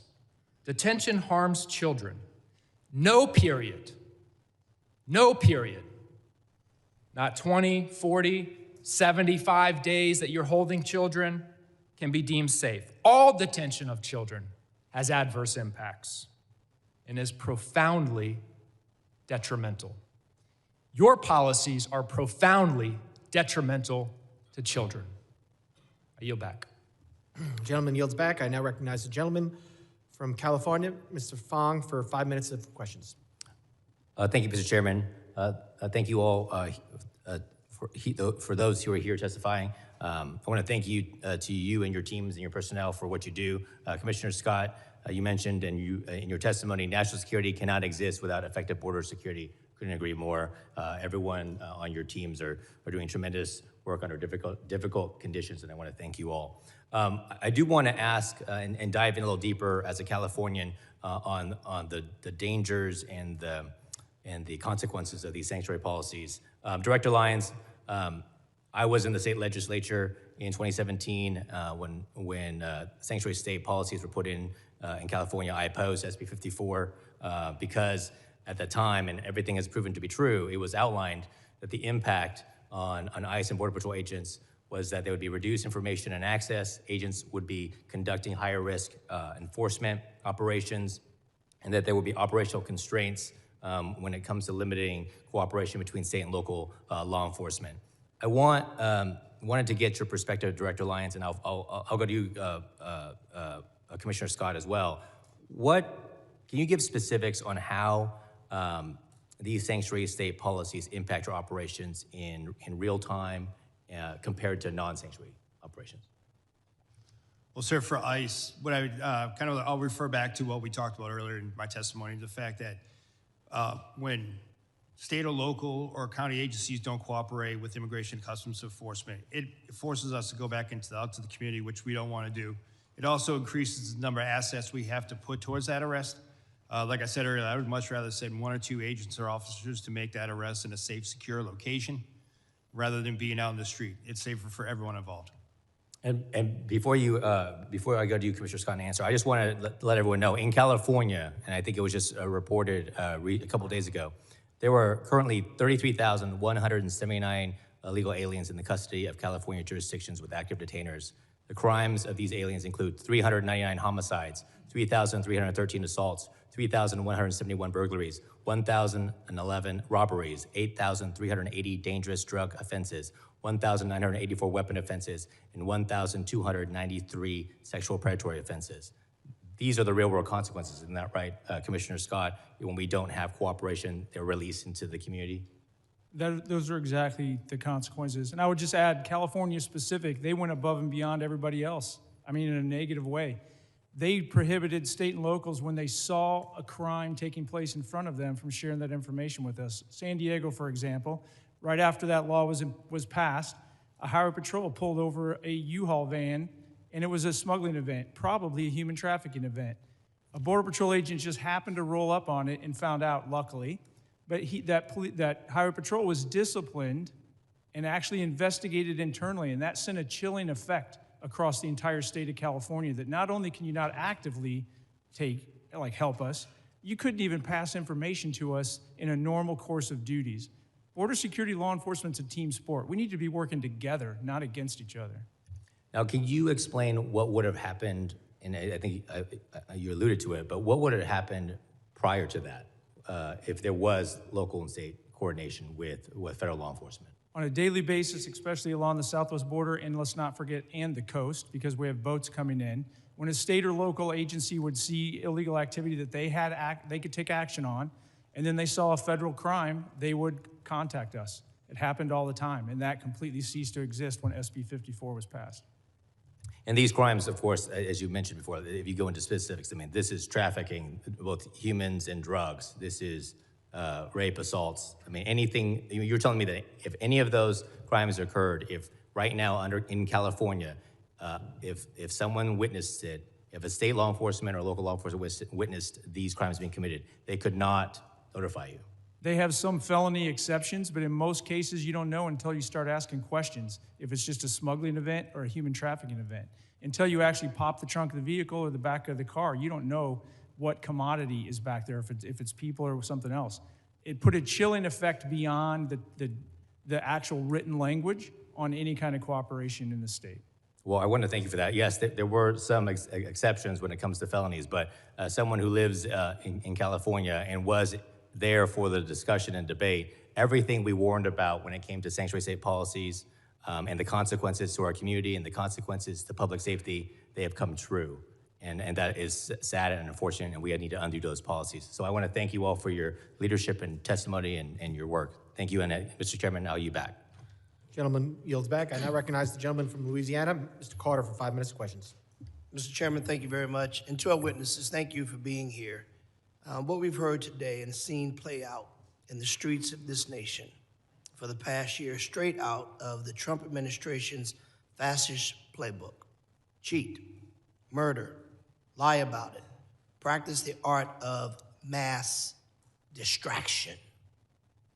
The American people are not happy about this. This administration's officials are sitting before us. 2 people are dead. I understand that there's an investigation and you cannot go into the details about that. But there certainly appears to be no shame on the part of these officials who've undoubtedly watched some of your officers conduct themselves in ways that I know you don't condone. Not as law-abiding people, right? So I gotta give you the benefit of the doubt. And I can't understand why you show no shame, no contrition, no remorse for the human lives that have been lost, or for the trampling of the Constitution and the tearing apart of the moral fiber of our nation. They think, apparently, you think, apparently, you've been coached, apparently, you've been called out of the room with a forced break to be told to be more aggressive, to push back against questions. The American people saw that happen. The American people watched as you all looked at each other. Oh, I didn't ask for a break. And clearly you were called in the back to be coached. A halftime locker room pep talk. This isn't a game. These are people's lives. We should all be, you should be, your officers should be held accountable that no one is above the law. No one can evade the Constitution. No person can evade what is right, even though you think that Donald Trump will protect you, and maybe he will for now. But there will be a time that you have to answer these questions. And while you have worked on many administrations, and it's been asked, you worked on different administrations, what's different? I'll tell you what's different. The approach of how you conduct it, your search and seizure. The reason there were so many others and there were not riots was because people were not being trampled. You had trained officers who knew the art of de-escalation. They understood the rule of law. They understood the Constitution. Yet now we continue to hear lies. Last year, I took members of Congress on an oversight visit to ICE facility. We were told certain things that turned out to be patent lies. They told us things that we witnessed within moments of being there to not be true, yet we continue to hear you and some of my colleagues suggest, don't believe your eyes, don't believe your ears, just trust us. Well, the American people can see. And this notion that Democrats don't want enforcement, those are talking points that are wrong. We want rapists and murderers off the street. We want the bad, the worst of the worst, to be arrested and to be deported if they aren't supposed to be here.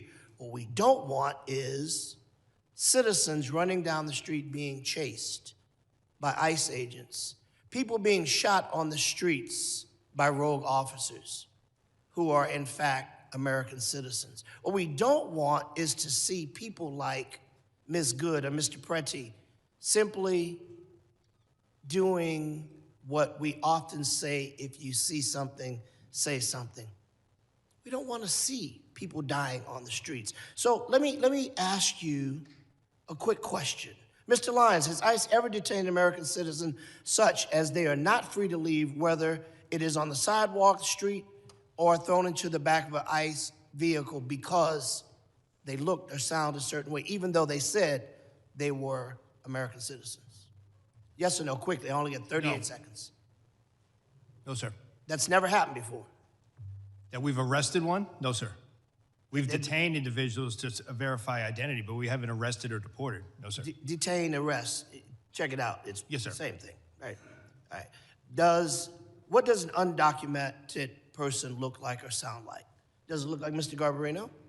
Does it look like me? Could look like anyone, sir. Okay, well, how are you training your people? Because you've said and others have said, if they sound a certain way, they look a certain way, we're going to stop them. That was quoted by your people. What do you say to that? Sir, what I say is that ICE does criminal targeted enforcement based on intelligence, and we don't use the color of skin or accents for that. So the person who said that was wrong. Yes, We'll let the person said that was gentleman, wrong? we'll let the gentleman get that answer in writing. His time has expired. We will now recognize the gentleman from Tennessee, Mr. Van Epps, for 5 minutes of questions. Thank you, Mr. Chairman, for holding this hearing and to our witnesses for testifying today. I want to commend the job the Trump administration and you gentlemen are doing to secure the border, enforce federal immigration laws, and keep dangerous criminals off our streets. Under President Biden, we saw unprecedented levels of illegal immigration, and many of those who came across the border were connected to transnational criminal organizations and have continued to commit crimes while in the United States. Despite doing everything they could to secure our borders, our brave CBP officers and Border Patrol agents were undermined at every turn by the Biden-Harris administration. Yet under President Trump, CBP, Border Patrol, and ICE have been empowered to do their job and fulfill their mission. As a representative from Tennessee, I can't help but compare operations in Minneapolis to those in Memphis. Federal law enforcement operations in Memphis have been successful by every standard and metric, with Memphis State Task Force arresting over 6,000 people. And while immigration enforcement isn't a stated goal of this task force, there is no question that it is also taking place. The successful operations are due in large part to the outstanding leadership of Governor Lee, who has worked closely with federal partners. Over the last year, the Trump administration has arrested numerous gang members, pedophiles, and drug traffickers in Memphis, with little fanfare or interference from activists. As a result of this cooperation, murders in Memphis are down by 47% since President Trump took office, and overall violent crime is down by 30%. In May of last year, ICE enforcement and removal operations worked with Tennessee Highway Patrol and DHS components to successfully arrest 196 criminal illegal aliens across the greater Nashville area. I am grateful for the role the members of the Tennessee Highway Patrol played in that operation, and their cooperation has made my district significantly safer. Since then, over 56 partnering agencies are working together alongside ICE to keep Tennesseans safe. ICE has carefully highlighted the worst of the worst criminal aliens it has arrested. Today, I will be entering into the record nearly 120 illegal aliens that have been arrested in Nashville, with rap sheets ranging from identity theft to drug smuggling, larceny to arson, and robbery to rape. Federal agents are executing their mission to defend American citizens and protect our communities.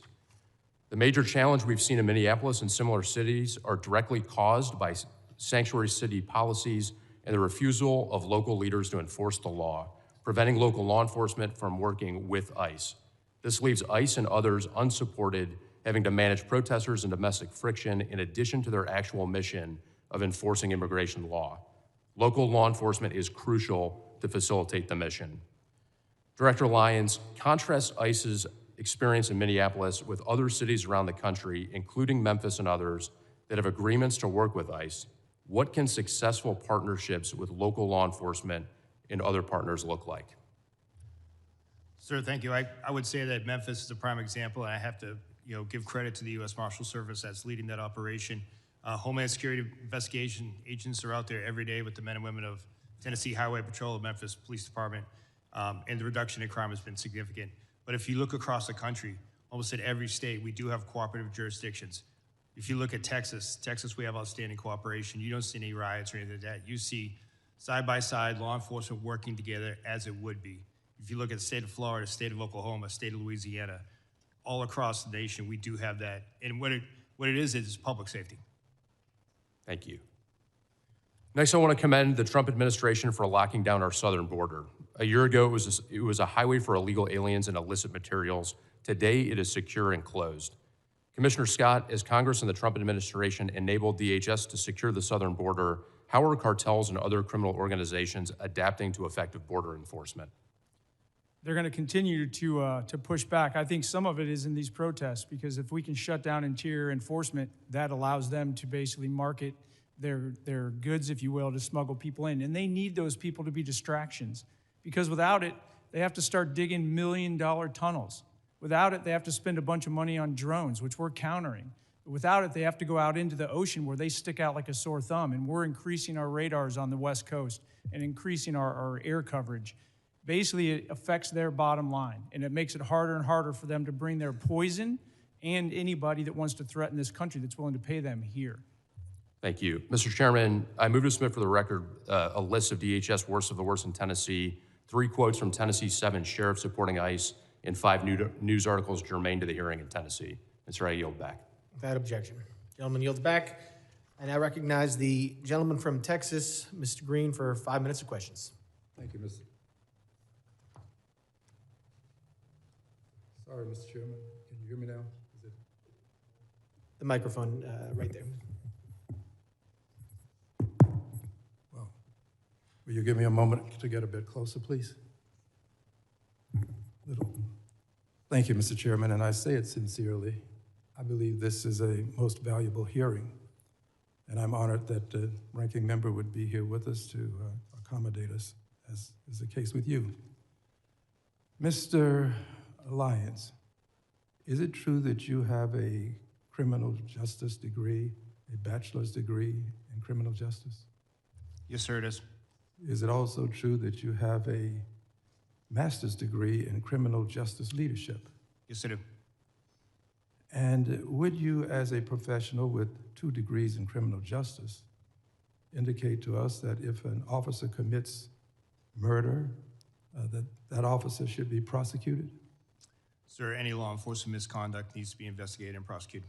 Investigated and prosecuted. And have you seen the widely published video of the killing of Mr. Alex Preddy? Yes, sir. And sir, my assumption is that if I ask you whether this was an injustice, you would say you cannot comment because of an ongoing investigation. Is that a fair statement? Yes, sir. And what is the rationale for not responding to an ongoing investigation? Sir, I don't want to impede or prejudice the investigation. No, not this one. Oh. Any, as in your profession now, but any investigation. What's the rationale? Not this one, any. Same for any investigation, sir. I don't want to. You would not want to. I don't want to bias or put my finger on the scale of any investigation. You not. What's the rationale for your not testifying about it? Is my question. I don't understand your question, sir. What does the law say? What is the rationale? What harm would it do if you testified? Because I don't want to have the full facts of the case yet, sir. Exactly. That's what I expected you to say. You don't have the full facts. Thank you. And I assume you would agree with this, Mr. Scott. Is this true? Yes, sir. And Mr. Edlow, you would agree? I assume so. I'm not a professional in law enforcement. Well, but you're a professional person with a degree of intellect such that you can comment on whether or not. Well, I certainly would not comment on anything. Not a specific case. We're talking about now any case. Would you agree that it would cause harm for you to testify before there's an investigation? Certainly, without having all the facts. All right. Surely you would agree. Which brings us to Secretary Nome.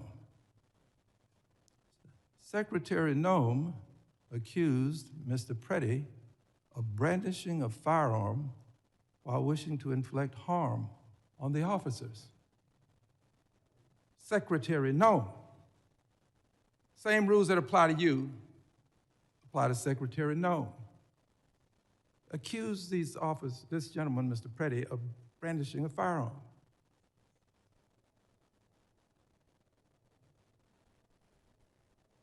Secretary Nome doing this when she did without an investigation. We have to agree that there's not been an investigation. I don't think I have to ask you that. Not a complete investigation that we know of anyway. She did it right afterwards. Having done this, she is violating this very basic principle that you have called to our attention today. And we have to ask ourselves, why would she go so far as to say brandishing when he did not? The video will clearly show it. And she said wishing to inflict harm. Did not inflict any harm. But the secretary, without an investigation, made these comments. I'll tell you why. The secretary was in a rush to cover up, to make sure that she was protecting the officers without regard for the life that was lost. And in doing this, she was violating not only this basic moral concept, she was breaking the law. The secretary should be investigated right along with those officers who are out there engaged in this ungodly conduct. She should be investigated. And in my opinion, based upon my observation, secretary should not only be investigated, the secretary should be prosecuted right along with those officers. This man did not brandish. This man was not armed. This man did not attempt to hurt those officers. They should all be prosecuted.